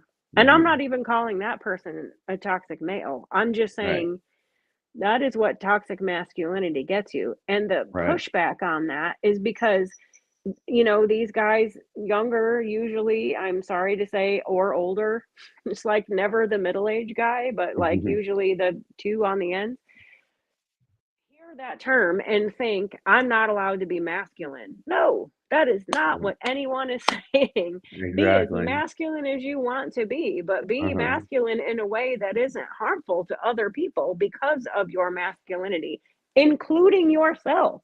Right. It is not harmful, including yourself. Including yourself, that is so important because it is self-harm. It is such it is driven by shame, how Yes. you're perceived by other men, how you stack up to other men, and man, that concept is like, and it goes back to when we're talking about women and queer people and trans. Just be your authentic self. Yes. Be step up, be who you were created to be, and fuck all that other shit. Fuck it, you know. Right. But some people, that's those they choose to wear those chains. They choose to bind themselves with that, and it's Hmm. an unnecessary burden. It does nothing but destroy your life. Eats away at you like a cancer. It It does. totally does. I remember when my son was like 4 years old, Mm. someone in his family, I'm not going to say who because it was just a thing, but he started crying and she went, "Oh, are you a girl? Are you gonna cry?" I said, "Don't ever say that to him Oh my again or we gosh. will never come back." Oh. He is allowed to cry. He is Yeah. allowed to have emotions. He can explain why he's upset, and you Hmm. are not going to say that to him. And it starts so early, with men. It starts so early, and it's shameful to say that there are women who are like, Hmm. enforce it like that. But it just starts so early that you Hmm. really have to say absolutely not. It's the Right. same thing with little kids, being forced to give somebody a kiss. No, Mm. Right. that is Yeah. their body. you know Yeah. Uh-huh. yeah. Yeah. And one other thing that you had said, when you talked about it, I think is a concept that people are just need to be aware of. The world we were raised in no longer exists. No. If we are going to shape the world that we have today, we cannot rely on old mechanisms that no longer work. You know? And thank the gods. And Yeah. thank the gods that the world that we were raised in no longer exists. Yes. And so we get to choose how we're going to fashion it now. Hmm. And Hmm. that's the thing to me that's the most important. And going back to what you were asking, Hmm. that's why it's important to include women. Yes. That is why it's important to include non-binary people and trans people and Mhm. different cultures and different religions and just really trying to say that the more crayons you have in the box, the prettier the picture can be. Mhm. That's a cool way of putting it. Love it. Absolutely. Wow. That was such a great little talk we had there. I love that. Um, it's so great. So, there's uh, when people come into heathenry and stuff, I've noticed that like there's been a real attraction of women to heathenry. I see that, I think Mhm. men tend to watch that show and then they're like, okay, I'm going to do this. But for women, it seems more of like a calling, like a natural call that's coming to them. And why do you think that is? Like, what uh, draws the or resonates with women today that brings them into heathenry? Um, mm, uh, like I can only speak for myself in that. I was drawn by Odin. I don't know what else to say to that, Yeah. and the day that I decided, okay, I give up. This is what we're doing. Is I was doing some magic working, and I had asked him specifically for help, and I was up really early in the morning before anybody else got up, and my son wasn't even 2 yet. Hmm. And my son had a pretty severe speech impediment when he was young. And he woke up and he was all sleepy in his little jammies and, rubbing his eyes and stuff. And he runs on out to the living room. And I was in the kitchen getting ready to make his breakfast. And he comes flying back into the kitchen and he's like, Mommy, Mommy. And he's pulling on me. And he like pulls me into the living room and he points. And there is this one beam of light that is shining through an open window, which should not be possible, right? Uh-huh. Wow. And right at the level of if a larger man was sitting on the couch. Hmm. And he points at that beam of light and says, Mommy, Odin on the couch. And I was like, what the My fuck? gosh, Pee no my way. pants. I was like, Uh, oh. oh my goodness. Oh my So goodness. I was like, okay, gotcha. Here we Uh, are. Um, for me, what it is Norse culture is so natural.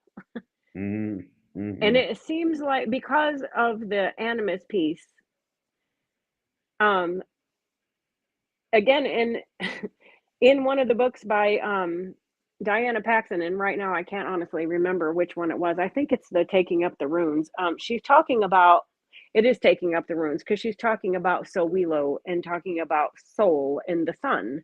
And she brought up the point that, a lot of scholars will say that paganism and the gods and how the universe was made and everything was a way for people to explain the natural world around them that they did not understand. Hmm. And she then says, I would like you to imagine a world where we have never met each other because there's no such thing as electricity or indoor heating or anything. We are completely and totally reliant on that natural world. And then you tell me who understands it better. Wow. Yeah. So And, true. you Wow. know, in Norse culture, the sun is the sun. Hmm. Um, Suna is not the sun. Right, Suna right, drives the carriage that the sun is pulled in. right. And so, you know, um, the the mythology and the stories and the concept of the world being what it is just very um natural to me. It seems very natural to me in a way that, getting a purple velvet silk altar cloth and this particular kind of shaped knife and this and that and the other trappings of really what to me was more um, an imitation of the Catholic Church, um, was not appealing to me anymore. And the just complete um,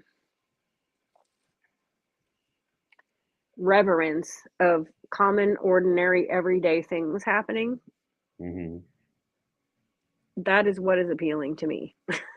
Mhm. The empowered, but also balanced Mhm. feminine energy and feminine stories in Norse mythology, I think, is very attractive to women. That you know, um, balance between goddesses that are healers and but also warriors and Mhm. mothers and but also like Scotty, like independent on Mhm. totally and completely on her own is like cool, you're nice and everything, but I'm gonna go back to the mountains. Right. Um, you know, um, and there is not um I genuinely think that the Celtic and the Norse stories are really more about like integrating with all of the spirits and not just this like black and white Mm. sort of ritualized Right. view of things, if that makes sense. Mhm. Couple things I want to hit on that you said I find fascinating. That was how they understood the world back then. That was their way of relating to it, and I think that's why so much of the lore and imagery, the runes and the dwarves and everything is all connected to elements of Hmm. nature. Everything Yeah. is just connected to the elements of nature. And that was like that's how you explain those things. That's it, which I Hmm. always say makes Norse heathenry a very scientific type of faith. It is Yeah. explaining the workings of our universe. Hmm. The more we learn about it, the more responsible we are for um, adapting and changing to accept that.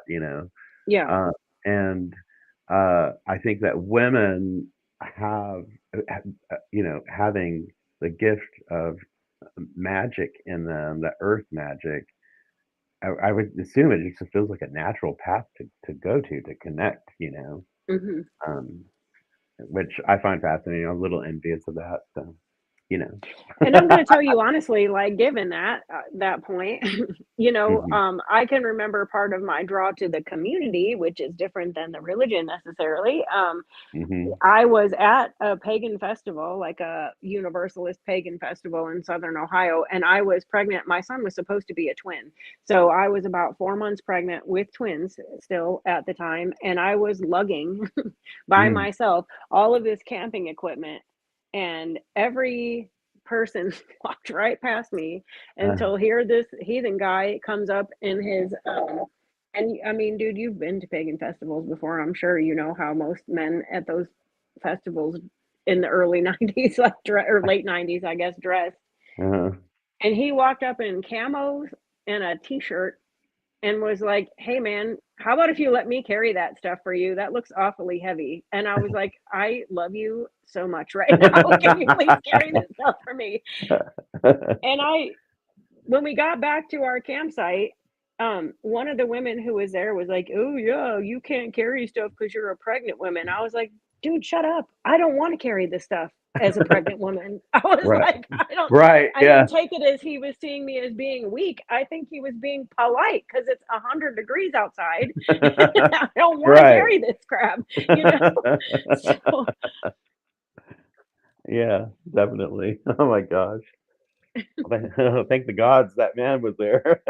He showed up. And so, yeah, so like, I think what I'm getting at is, Norse heathen men tend to accept that like women are just as strong and just as capable, on the whole, Mhm.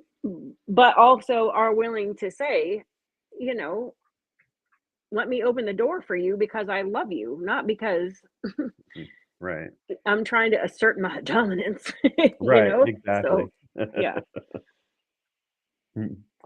So, yeah, that brings me to our next question. So, in what ways, um, or I'm sorry, how do contemporary female practitioners connect with goddesses like Freya and Frigg in their spiritual practice? And I want to focus really because I know that anybody can connect to any god.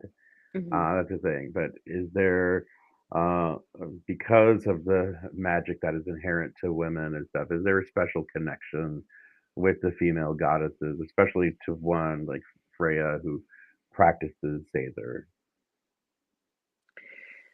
Uh, you know, that's funny. I was saying, there's a lot of women I know that are chosen by Odin, and there's not a whole lot of men that I know that are chosen by Freya. So, I'm not saying there aren't any. I'm just saying there's not as much as the reverse. Hmm. Um, so, every practitioner is different. The way that I do things, in ways that I can talk about, I use meditation and trance work a lot, Hmm. to connect with Freya and also with Frigg. I have Hmm. a funny story about Frigg if you want to hear it, but Yeah. that's really kind of the primary way. I give her my energy, excuse me, my excess energy at the gym when I'm lifting weights, Hmm. as like an offering. Um, and I just do things around my house, like I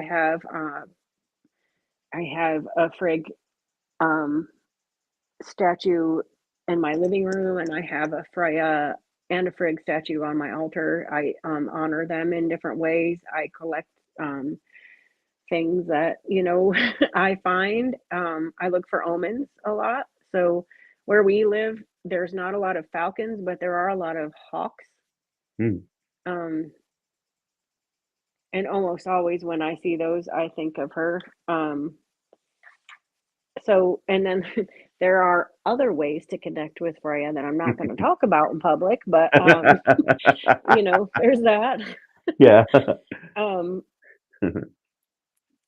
and then Frigg, I am a fiber worker, so I do some drop spindle spinning. I knit, I crochet, and Sanford, because he's awesome and loves me, bought me a tablet loom. So I'm gonna start learning how to do the tablet weaving, Oh, cool. um, since the holidays are over. And so, like a lot of those like householdy things, when I make bread, I think about her. I plant trees in my yard for her. So here's the funny story. When I was trying to buy my house, I would pray a lot, and just ask, like, please let me buy a house. Please let me find a house. Please let me find a house. Because it was so hard. It Mhm. was at the time where, you would see see it on a website, and by the time you called the real estate agent to set up a time, it was already sold. Mm. And so, I asked every single day. I was like obsessed with it, doing everything I could, and in this, I was sitting there doing my meditation thing, and she grabbed the sides of my face, got about this close to my nose, and said, "We're gonna get you a house. Shut up."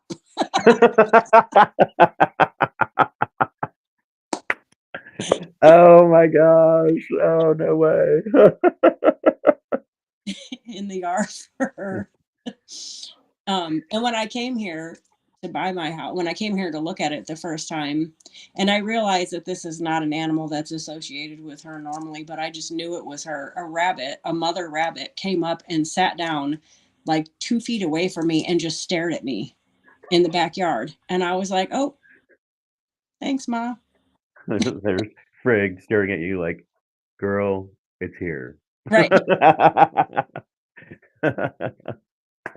That is so awesome. What a great story.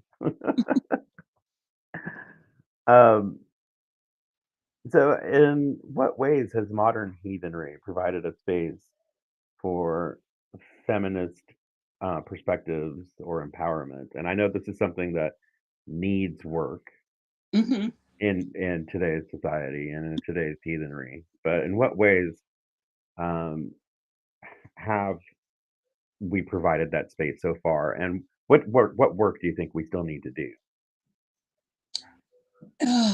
You know, I'm kind of jaded about this, and my notes that I wrote down was American heathenry doesn't right now. I agree. I agree with you. And so what needs to happen is heathen women, and it is happening, are, like standing together and changing the climate of our communities. And fortunately, it is with the assistance of the integrated men that also stand with us. Mhm. And, you know, not only are we standing up for ourselves, but we are standing up for our trans sisters and the men in our community who are, you know, frankly, being mocked for standing up for equal and just treatment of everybody, particularly the LGBTQ community and the trans community. Um, and I think that once we are all together working together on the same page, and we are demanding of our own community the equal rights, equal protection of everyone who wants Mhm. part of our community. This is a soapbox that I have right now, because feminism to me right now is getting everybody to like what Frigg did. Shut up and listen and be patient. Look at Mm. you. You are not the only people speaking. You are not the only people sitting at this table. And sometimes you're not even the most important person at this table. So and listen to your elders. And by elder, that could mean anything from an older person to someone who's been in the tradition longer than you. Just shut up, really. Um, but I think that women are, really coming coming out on in their own ways now. There are um,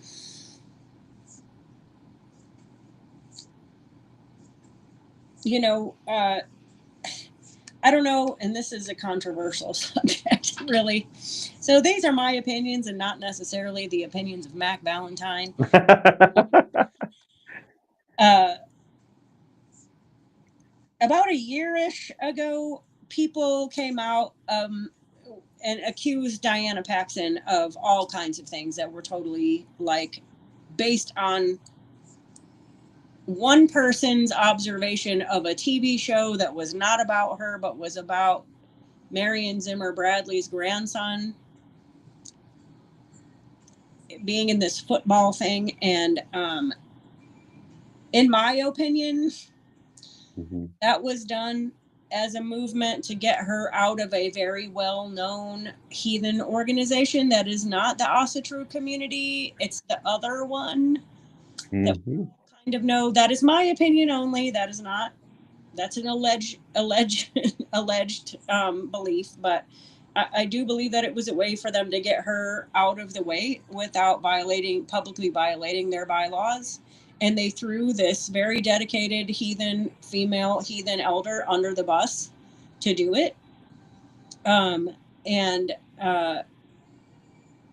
when I first heard it, I was like, what the hell? Could not believe, I don't know if you know, but Marion Zimmer Bradley was a pretty famous um, pagan author. Mhm. They all lived together at one point, and she and her husband, Marion Zimmer Bradley, and her husband sexually assaulted their daughter. That is proven. They were found guilty. It's a thing.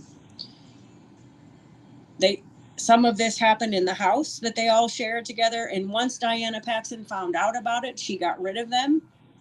She allowed the daughter's son, who was neglected and abused by his mother, who admittedly is very traumatized and has some very strange beliefs that, paganism is the reason why all of these things happened. And but was also very abusive to her son, and so her and kicked her son out, and Diana allowed this person to come live with her, which is what a normal human being, I think, would do if they could. And the way that it was marketed, right, that she was in the wrong, was a comment that she had said that, essentially sickos can write really good books and you can still read the sickos really good books, but the person is still a sicko. And she Mhm. has never ever claimed anything but that it's despicable, what they have done is despicable, and that, she was not a party to it, and that when she found out about it, she dealt with the situation accordingly. This woman has a huge bank of knowledge for the heathen community, and is responsible in the US for really getting that movement started that was using women's voices, and changed the tide to being welcoming to the queer community, and, calling out the racism that was happening. Um, Mhm. and there are a lot of people who marginalize her for absolutely no, a lot of them will say, oh, well, her research is shitty, or she uses other people's stuff. She refers to other people's stuff, you know, and she gives them credit because there's this amount of stuff. Right, right. And so, yeah, she acknowledges that other people do things. Um, but while they're also saying, that Stephen McNullen and Edred Thorson have things to contribute to our community, even though they're outwardly, blatantly racist and homophobic. Mhm. And from my own lived experience, not super cool on women speaking out, Mhm. you know? Yeah. So, you know, that is what we need to do, is make sure that all of us, and I'm not talking about all of us women, I mean all of us, Right, right. not going to continue to stand for that kind of behavior on any level, not just a very famous author, but, your sister that comes, on the holidays either has a right to speak. Mhm. Absolutely. Well said. We don't have that necessary space created yet. Yeah. It's still a dangerous place, and um, the simplest of allegations will snowball into something insane, and then being part of a marginalized community, or uh, marginalized group such as women just makes it even harder. It makes the fight harder. It makes it harder to recover from, and it's easy to side with the side that has the most people on it, and Yeah. you cast stones. It's harder to go in and stand next to a marginalized group and say what you're doing is wrong. Listen, and these people. I mean, people that have never had to fight for a seat at the table are just not going to understand. Yeah. They're not, and it's going to take more work for them to do it. And again, I know you were bringing up Sanford and Topher as examples, and these are people that had the privilege of being born a white cis male, Yeah. because the reality is that it is easier for a white cis male to go through in the United States of America and have a more happy and fulfilling life. They Hmm. didn't, not to say that they didn't have struggle, or that they or anything like that, but they have not had to fight for a seat at the table the way you did, the way I did, Hmm. um, and the fact that they acknowledge that, and Yeah. then they go, and every single day they are a voice for us. They Yeah. they we need people like that, men like that, people like that in general, just to go and be assertive and create that space. and Um, and help their brothers learn and heal, you know, mhm, and make that network of people larger. right, absolutely.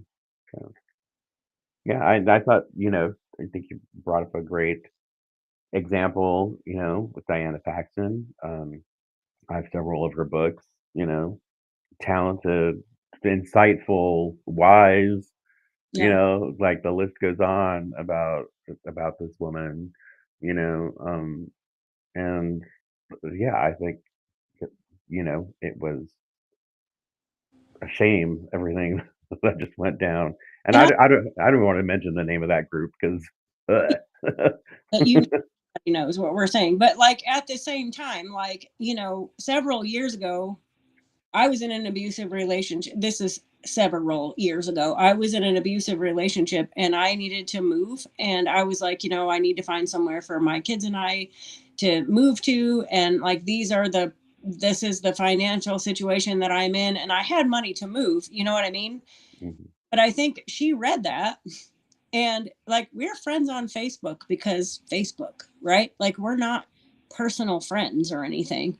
But she read that and messaged me privately and said, if you need a place to stay that is safe, you and your children can come to my house.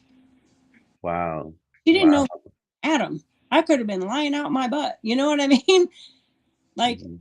this woman lives the path. She doesn't just write books and, quote unquote, get rich, because no pagan author is getting rich Right. off their books. But I mean, you know, that's insane. Mhm. Yeah, it was nuts. And it was easy to get swept up into all of that too. Oh, drama, all this stuff in the heathen community. What's happening now? Like, Right. well, uh, no one had all the facts. No one had everything, and it was all speculation. And Right. but and it's like you're judging, you're making a whole persona about a person based off of this much information on a person.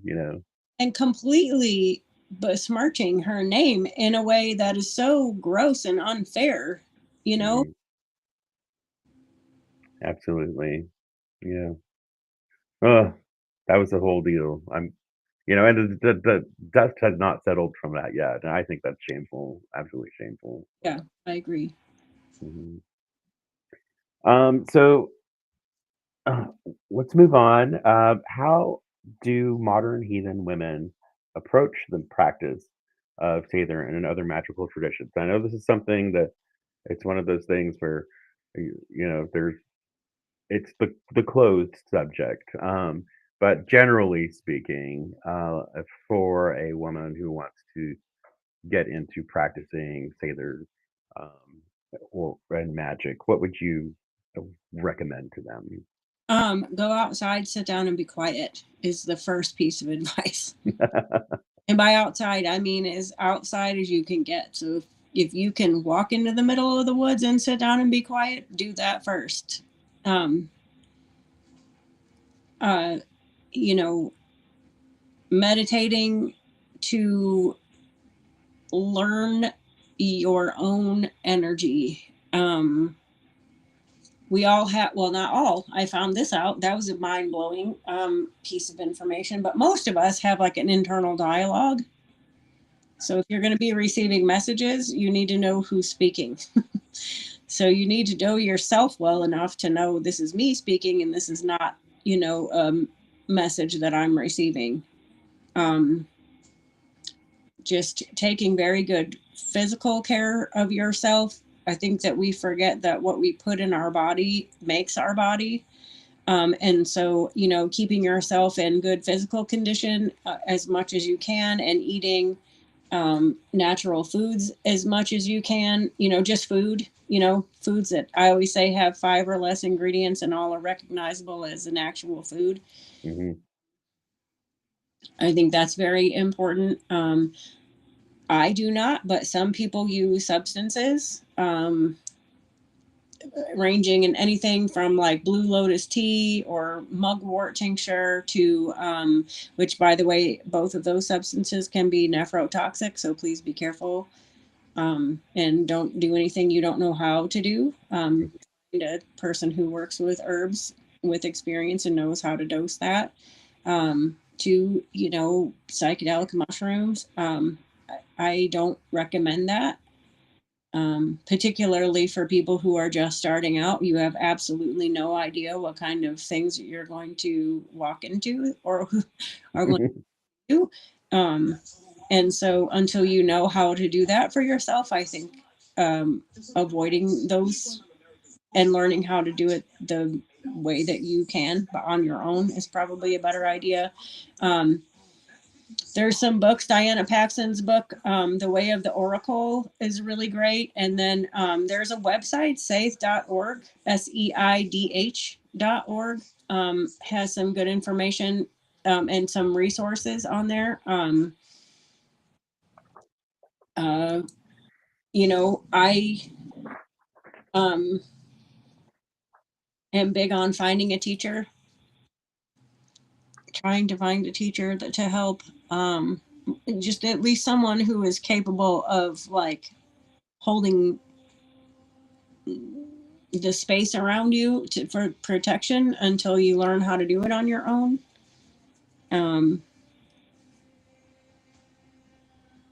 I have met quite a few people who have tried to just jump right into things and psychologically really harm themselves. So you just want to be careful, I guess. Mm-hmm. Slowly is how I would, best advise people to go slowly. I think in our culture, we're so used to everything happening right now. I can go online and look up the Latin name of, uh, Botswalan lily and then go order it. You know what I mean? And have it delivered to my house. Right. Spirituality does not work that way. Right. Absolutely. One of the things too is that we live and everything is instant. Everything today is like this instant gratification. Mm. Approaching magic is, uh, takes time, dedication, practice, and it doesn't happen overnight. And it's not, and I think people have a real misconception of what magic really is. And I like what you were saying earlier. Everything from like house chores, Mm. to transformations. It's you know it's not a Marvel movie kind of thing going on. It's very different. It's all driven and it feeds from the earth, from our cosmos, our universe. So. So my mention that I bumped up against, I never swore an oath, by the way. I was never oathed into that kindred that I mentioned. Hmm. But after that, my phone was tapped, and all I could think of was, God, that poor FBI guy who has to listen to my boring ass phone calls. Oh my god! you know, yeah. How funny! You're like me of all people getting put in to be associated with that. I was like, that poor guy. Daughter's bowel habits, though, when she was a nursing baby. So, Yeah.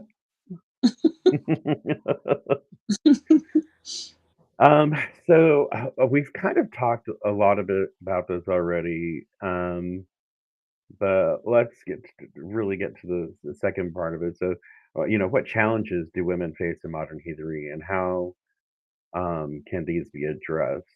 Uh, so we know that we did talk about it, and so now it's like, all right, let's just hit some of those highlights, and then let's talk about addressing them. Mm-hmm. So, you know, you got to use your voice. You know, if you're afraid to use your voice by yourself, find a sister to stand with you. I mean, like I said, no one's coming to save us but us. And so I mean that on every level. I think that, people get intimidated and people still do this weird deferring thing. I've had people, when we were at NERF, right? There are people who have like just met Sanford, known me for forever, but they heard Sanford speak Old Norse. And literally for 6 months after that, we're like, well, I'm going to ask Sanford. I'm like, well, okay, that's weird. All right. You know what I mean? Not to take away from Sanford's extremely vast knowledge of Norse culture and traditions. You know what I'm saying? But like, I'm like, okay, he's going to tell you the same thing I just said, but in different words. But all right, cool, go ahead. It's just very weird. Stop doing that. Listen, you know, and I don't mean me, I just mean in general. When you are in a group and there are women, take other people's opinions into consideration. More than one person, if you're being smart, really. Mm-hmm. More than two or three, depending on how serious, the situation is. I think that is a big thing. And I think that's a way to address it. When somebody is speaking, when a woman is speaking and another person cuts them off, say, wait a minute, she was still talking, I see that gif of Kamala Harris, I'm speaking. And I mean, we watched that happen, in real life, where she just kept getting cut off and she got tired of it and said, I am still speaking. Like, wait, not every woman is comfortable saying that. So, again, like just exactly what you said, if you see something, say something. Say, wait a minute, I wasn't done talking. If you're in a group, ask for the women's opinions, I think there's one other thing in our community, and I don't mean necessarily the Asatru or heathen or Norse pagan community, but I mean in the general pagan community as a whole. There are people who are drawn to our community because they think that it is a way that they can sexually manipulate people into having sex with them. And even when those people have said no, the coercion continues to happen. And we're super good about calling out the Christian community when their clergy abuses someone, and we hold them accountable and we talk about how shameful it is, but we are super bad when it is one of our own. Mm. More well known the person is, the more bullshit we let them get away with. And I have been labeled like a pariah, to be honest with you, in more than one place because I'm not doing that. I don't care. I was at a pagan festival when I was 19 years old and listened to this guy say that he raped his 14-year-old daughter because it was part of his religion and the love under law, love under will, blah, blah, blah. And I said, who is going to do something about this? Because I'm about to beat this motherfucker to death. And everybody was like, whoa, that's part of his religion. I was like, that's not part of her religion, because his 14-year-old daughter was sitting there scared to death, not moving, not looking up, nothing, looking terrified. And I was like, somebody is going to help her right now. Like, and at the time I was like, if you don't, I am going to call the cops here. And we all know that those people do not want the cops to show up, I was like, so someone can escort his ass out, or they can come and get him, but she is not leaving here unprotected. There was somebody very close to me that was sexually assaulted by another person in my direct community, and I stood up at then as well. I stood up in front of Janet and Stuart Farrer and Gavin Bone and who else was there? Just a whole bunch of these like pagan elders in our community at the time, and said, here's what's going on. And these people had a fucking bake sale and a garage sale to raise his bail money. And he is here. This person is here. And this is what he, allegedly, because he hadn't been charged or hadn't been convicted yet, did. And we're not doing anything about it. And Janet Farrer herself was like, "What did you say? You need to come and talk to me." And was like, "We're going to handle this." You know what I mean? Because I was not going to, I don't care who you are. If what you are doing is wrong, it's wrong. I don't care if you own something. I don't care if you have been in the community for 20 years. And when everybody knows that this person is sexually inappropriate, but nobody wants to say it out loud, that's a huge problem for me. Mm-hmm. Mm-hmm. I can tell you that is part of the reason why I did not take my children to pagan festivals until they were older, because I didn't want my son to go to jail for killing a guy because he did something to my daughter, because that's how my son is. You know what I mean? And that's not a thing that we were going to do. I didn't want to go to jail. I mean, I didn't want anything bad to happen to my daughter, or my son for that matter. And, we need to do better with that. I want to hit on some things there too. Like, one thing that I think women or even trans people in heathenry need to be really careful, be on their guard, because men will use rituals to Yeah. sexually assault a person. And well, it doesn't even have to be a woman or a trans person. It could be assaulting other men as well. And that is wrong. That is wrong. It Yes. is not right. And if you, again, yeah, if you see it, and if you see it or you know about it, say something. Say something. Stand up for someone that's might not say it themselves if they were a victim because they're afraid of what's going to happen. Someone needs to protect them, you know. I mean, and that, like I was saying, younger people have a harder time sometimes, standing up for themselves. And some people just have a harder time because they're afraid, or they don't want to be, the one person in the group who doesn't want to say whatever, um, when the quote that I have heard from one of the people who I have seen do actual wrongdoings in our community is, sex is is my expression of my religion. Sex is my religion. Okay, if you're in a group of other consenting adults who are made aware of that this is what is going to happen before it happens, and they're all there together, and that's up to you. However, the very first time somebody says, "I'm not comfortable with you doing that to me," that is the end of Mhm. that is where consent ends. And you are now violating someone else's personal autonomy, and you are a problem. And the coercion, the wheedling behavior, that is also a violation of someone's autonomy. Wearing them down, that is a form of abuse.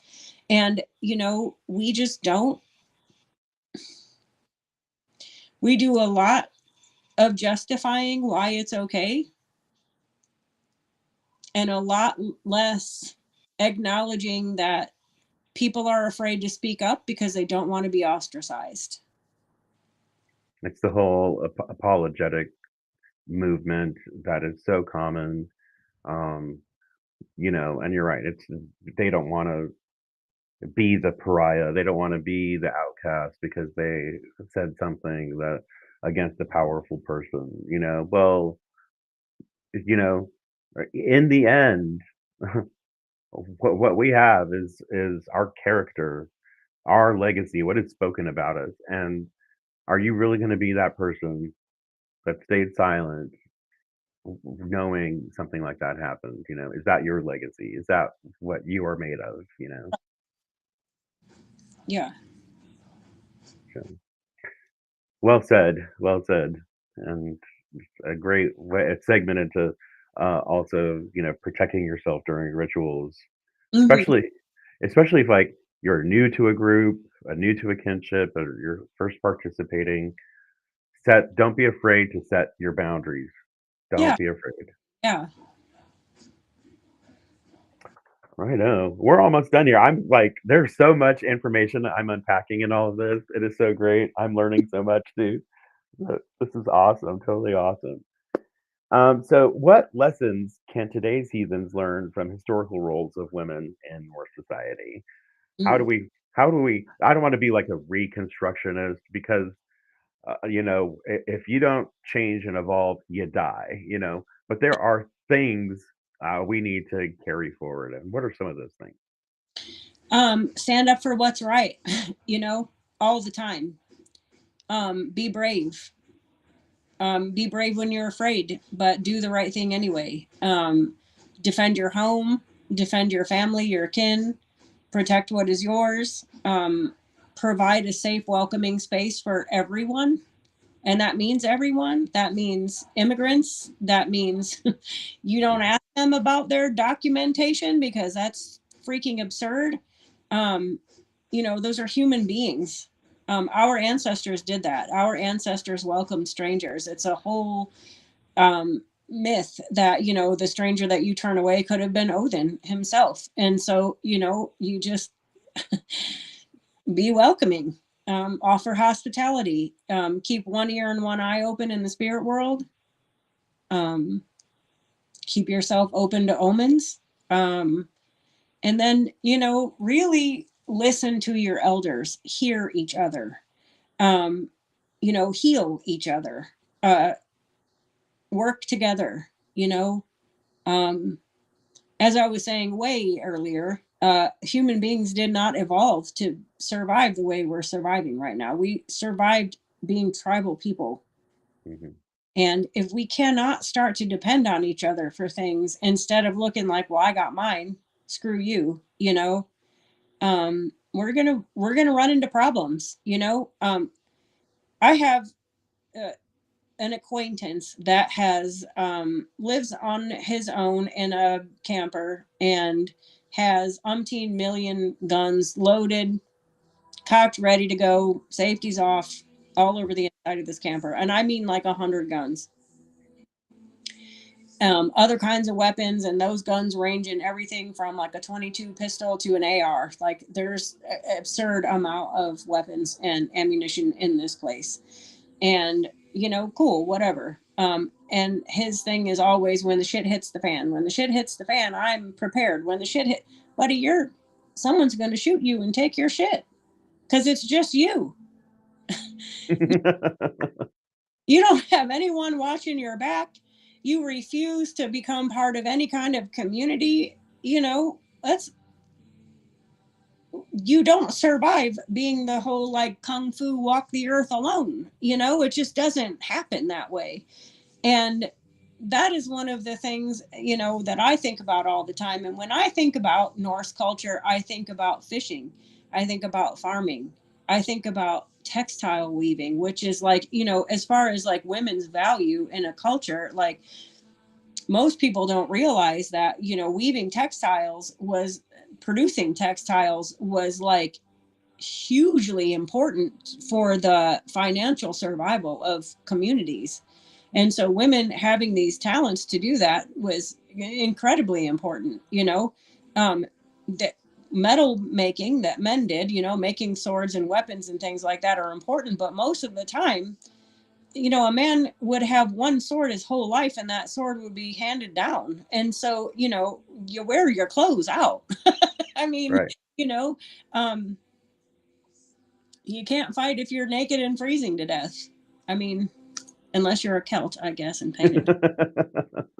You know, I guess those are the things that we need to take, I think, with us going forward, is that interdependence. And that interdependence isn't a weakness, it's a strength. Being a true shield wall without the shields when necessary. The shield wall being a community garden, a community clothing bank, you know. Mhm. Wow, that's really cool. And those are such like simple, doable, everyday things. There's not a reason not to do those things. All right. Well, let's wrap this up. One question to wrap it all up, and this one I think is going to involve a lot of involvement for a lot of people who see this as an issue, and everyone in the heathen community should see women's role in heathery as an issue. I think it's marginalized, again, swept under the rug. So, how do you see the future of women's involvement in North heathenry evolving from where we are today, where it should be? So I'm going to say what I would like to see because I don't really know how it's going to evolve. Like I said before, I've been heathen for a long time. And, before the show, pretty much like women were a little bit more egalitarian, I think, in as much as like there were women who did a lot of like historical research. And um, the trouble with that was that a lot of the ones who were writing and producing things were also folkish racists. So, like the Viking Answer lady, she had it's still up. Her website is still up. It's got really good information on it, but she is racist as all get out. So, like, if you were a white person, you, you could be a woman or gay, and they were cool with that. So, like, after the show is when everybody started getting what I think is I call the male version of the cut, um, and wearing outlandish makeup, which was never ever done culturally, that way. I mean, makeup was worn, but the very few um, pieces of evidence to show when they were like little dots on a woman's cheek, or there's like mentions of makeup, but it wasn't like what we think of from after the show, you know. So like what I would like to see going forward is like a lot more homework, a lot more Mm. or a lot more actual esoteric practices, because that's something that's been missing because of its male led movement so far in the US. That is a lot based on a lot of reading, but not on a lot of doing. Um, and like, much less cosplaying and much less judging someone's validity or experience by their makeup and their haircuts and their costumes, not that I mean, I do have clothing, ritual clothing that I wear that I'm pretty proud of, but at the same time, like I could do it in my jeans. Like not a big deal. I think that right now in the US, there are more elder heathen women than at any other time in the past. And I think that, it's up to them, us, to I have a very good community here. Okay. Like the people in my local heathen community, like the people who go to NERF and the people involved with that are amazing. They are all inclusive. They are radically inclusive. They will call you out right now. Um, you know, uh, they will absolutely not allow any kind of weird bigotry to happen anywhere. If you start spouting stupid shit, they're going to kick you out. It's not like that part of it has changed. And that part of it has a lot to do with the women in the community, right? Saying, you're going to say this shit, get out, period. Um, with the backup of very supportive, integrated men who are like, yep, you got to go, you know?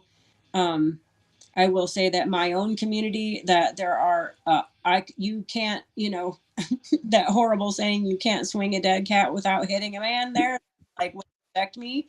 I have never felt like I was not safe there. Um, so I mean that's a big deal, continuing to have an environment where women feel free to be who they are and like belly dance around a fire in whatever stage of dress they happen to be in and still feel safe, is a huge deal to me. But as far as it goes just with the heathen community itself, we have to take responsibility for that and start speaking up and start saying, I heard what you said and I disagree, and here's what I think. And stop being so scared of being looked at as like a harpy, you know? Stop treating our common gatherings as, dating opportunities and start to see them as real community building, and like have, a speed dating night or something, but like if we could just treat it like a, I have a reason to speak right now and I would like you to hear me, um and to be honest with you, all of us in the US can learn some pretty deep lessons from um, our friends across the pond, you know, um, doing a lot more studying and a lot less, cosplaying. That's where I'd like things to go. Mhm. The pursuit of knowledge, Othan says to travel the world, travel. That's how you learn about other people, other cultures, other ways of thinking that are different than us. Because, frankly, growing up in the United States, you were trained to think, like, work hard under capitalism, and you're gonna be rewarded. Mhm. And these are the roles you have to play, blah blah Mhm. blah. And it's not like that in the rest of the world. It's a Yeah, very American thing. yeah, So yeah, so I think there is, especially American heathenry needs to be deprogrammed yeah, from a lot of the typical like misogynistic views and concepts that we were raised with, you know. And once we do that, we create those places where everyone is safe, you know.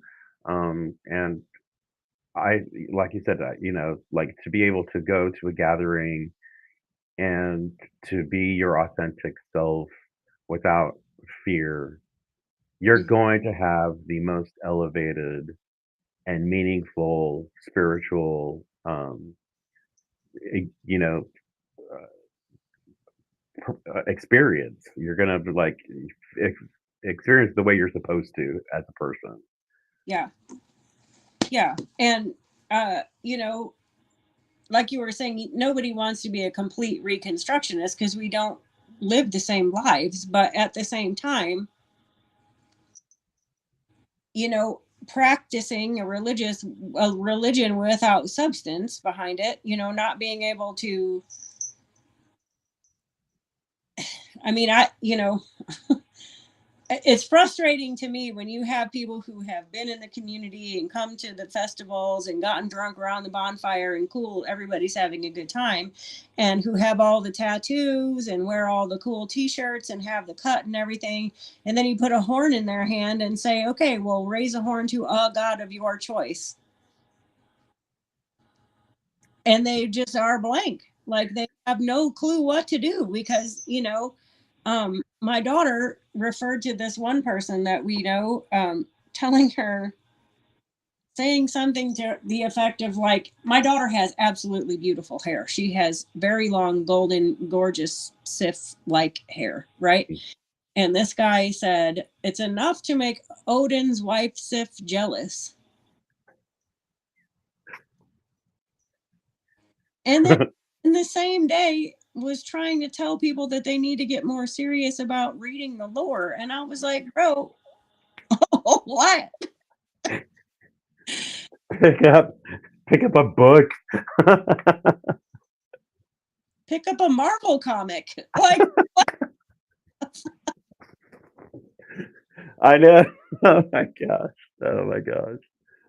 That's so crazy. But there are a lot of heathens that think that they have done the work and they've only scratched the surface.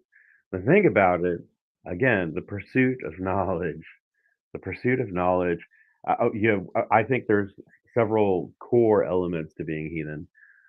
One is animism. I think is very strong core value. Also, how treating guests and strangers, being hospitable.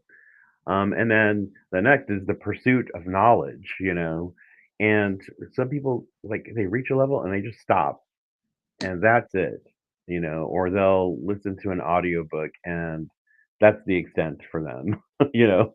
And as other people have said before, this is the faith with homework. You're constantly working, and it should be integrated into your life. So it doesn't like feel like work. It just is something you naturally are doing. You're naturally pursuing the knowledge. You're naturally a kind and empathetic person. You're naturally caring for the earth because those are now part of your values. Yeah. And, within that, you have to have also, and this is the other thing that I would like to say, is a dedication to healing yourself.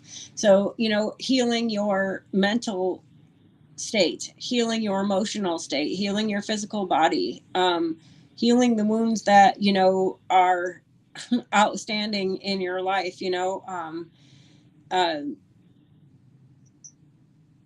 I heard somebody the other day say that depression is just your brain and it's inescapable. And that was the saddest freaking thing I think I've ever heard in my life, because it's just like giving in to it, saying like, there's nothing I can do about it. And um, I genuinely believe that that comes as a sideline to capitalism and the pharmaceutical industry, saying you can't get better. You have to take this pill because there's something wrong with your brain. But then also the science doesn't back it up long term. There are times for those medicines and they are helpful. And you have to heal yourself. You have to be willing to be vulnerable and dedicated to, really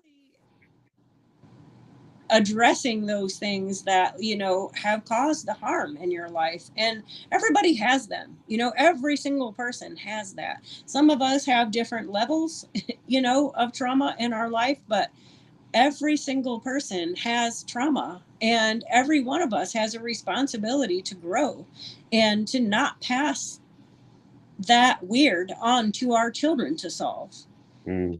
And that is part of the natural world that, I think we have just glazed over because of toxic masculinity, because we have become disconnected to each other and to the planet, because we and so you have a double-edged sword there, right? You're disconnected from each other, which causes depression, and then the disconnection makes you, or the depression makes you want to disconnect to other people. The generational bullshit that makes it so that we don't know how to talk to each other and we can never heal each other. And um, sitcom wives are like caricatures of how mean they are to their husbands, and like because they're resented, because that they're not helping and they're not contributing to the family, and women are carrying all this emotional labor, you know what I'm saying, and working and raising kids and blah blah blah. And it's a fucked up cycle that is like never ending unless you stop it yourself, in yourself, for yourself. Right. know, I have a minor in psychology, and I remember my first abnormal psych teacher telling me diagnoses are like hanging a label on your brain, Mm. and they're only true if you believe they're true.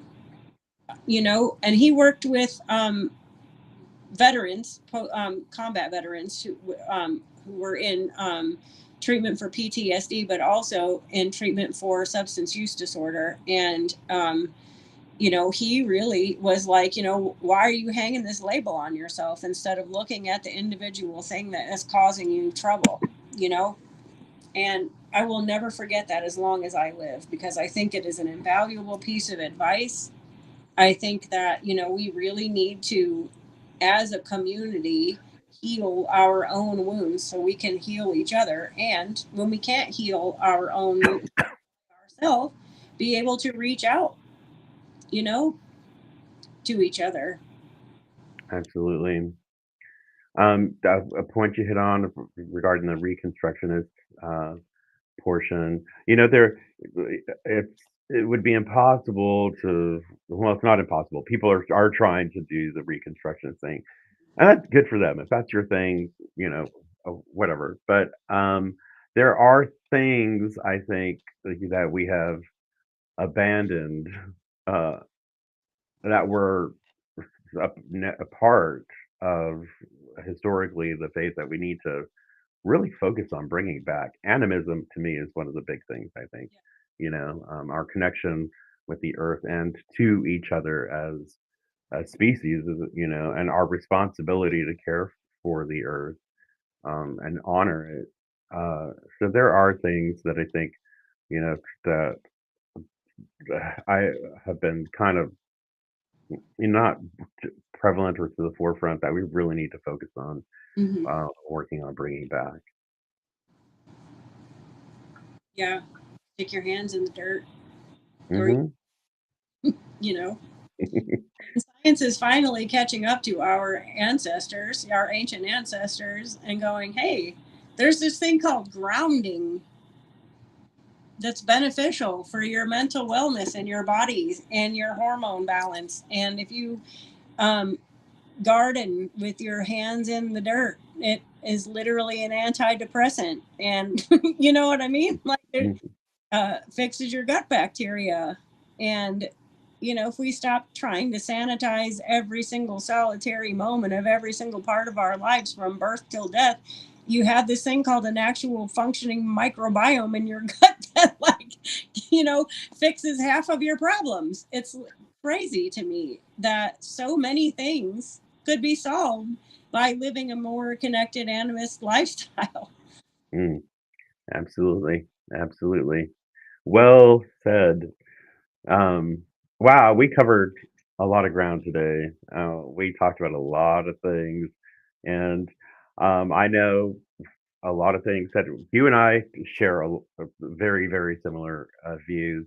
And I know some of the things said here are it's just not going to go over well with some people in the community. But it gives them. Hopefully, they are listening, and it gives them something to think about. And it's just not something to brush off or to be like, oh my gosh, the crazy woke have invaded heathenry now. Caring for another person isn't woke. Caring for your community, caring for the earth, making sure women are safe in a ritual or in a practicing area, that's not woke. that's that should be common decency, and if it's not in you naturally, then you need to like pause, reflect, figure some shit out. Yeah, and have difficult conversations. I don't have to agree with everybody, and that's something. When I do readings, a lot of the times I have people say, "How do you know you're right?" I'm like, "I don't, and I don't care." you know, like, Yeah. because they'll ask me questions about the afterlife. I'm like, "Well, this is what I think," and they'll ask me a lot, like, "Well, how do you know you're right?" I'm like, "I don't. I'm not dead yet." you know I'll know when I'm dead. I don't know. And they'll say, well, this is what I believe, and I'm like, that's awesome. You- Right. because I don't need to. And that could be about anything. But when it's about human rights and about being decent to other human beings, that's a big deal. And if you're going to use the name of my cultural tradition and present yourself as a member of my community, I'm going to have things to say about it, you know? But that doesn't mean that I need you to be on the exact same page as me all of the time in any way. But I do need you to not use your standing in the community as a way to justify something that is taking the rights of someone else away. Yeah, some things are non-negotiable. Absolutely. Ayla, It has been such a pleasure. So much that we discussed and so much I learned. I'm leaving this feeling inspired to, be a bigger voice for the marginalized people in the community. I'm inspired to start. Um, it had been on my brain to start a community here where I'm at because I'm always thinking I'm not going to be here forever. I'm going to move, you know, out to be with you guys. But I'm not there, so I'm here and I need to do that now. And there's nothing stopping me from doing that. And to be a bigger voice, to speak up when I see something that is wrong. This whole conversation just left me with a fire in my belly. Yeah, I love that. It's the right season for it, right? Because Imbolc just happened. So that in the belly can be the fire in the belly, can be, Bree presiding over that with the, inspiration and passion and poetry writing and smithing and all that stuff. Smithing was a thing, right? Metal smithing, but it can be, creating smithing, whatever you need it to be right now. And if that's a community, do it. Hmm. Absolutely. If you're Thank being to do it, that's because you need it and other people need it. Yeah, I know other people need it. I know I need it. So great things are going to happen. Just go ahead and place your bets on me now. Double down. Ayla, thank you so, so much for being my guest today. This is not going to be the last time I have you on here. Hopefully, you'll be wanting to come back and we can talk about a lot of other things. Oh, Um, I love and very fun. yeah, yeah, thank you. I definitely appreciate your time. I want you to know that I appreciate your time to be here, being present, have sharing your knowledge with people and with me personally. I know I've worked with you in the past with when I was going through some stuff, and when I gotta say you are gifted. You truly are gifted. You saw like my energy, you felt it, the reading, the things you saw. I was like, how could someone like you? How could someone know this? And that is not a gift to be taken lightly. And I respect you so much. It's been such an honor to have you here. I appreciate you. Well, I love you, Mac, and I'm happy to do it anytime you need me. Cool. Thank you. Well, that concludes our show for today. Ayla, if anyone wants to get a hold of Ayla, it's probably best just to look you up on Facebook. You're on TikTok as well, correct? Yes. And um, I know you don't use.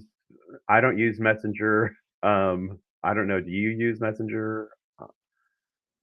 We can talk on Messenger and then go somewhere else. Yeah, it's just not a safe platform. I don't believe it is anyway. So, but but for that, if you want to get a hold of Ayla, look her up on Facebook and look her up on TikTok. And she has a wealth of wisdom, folks. Again, thank you so much. Thank you so much, Mac. All right, you have a great rest of your day. I will be chatting with you later. And thank you, everybody, for showing up today. I appreciate it.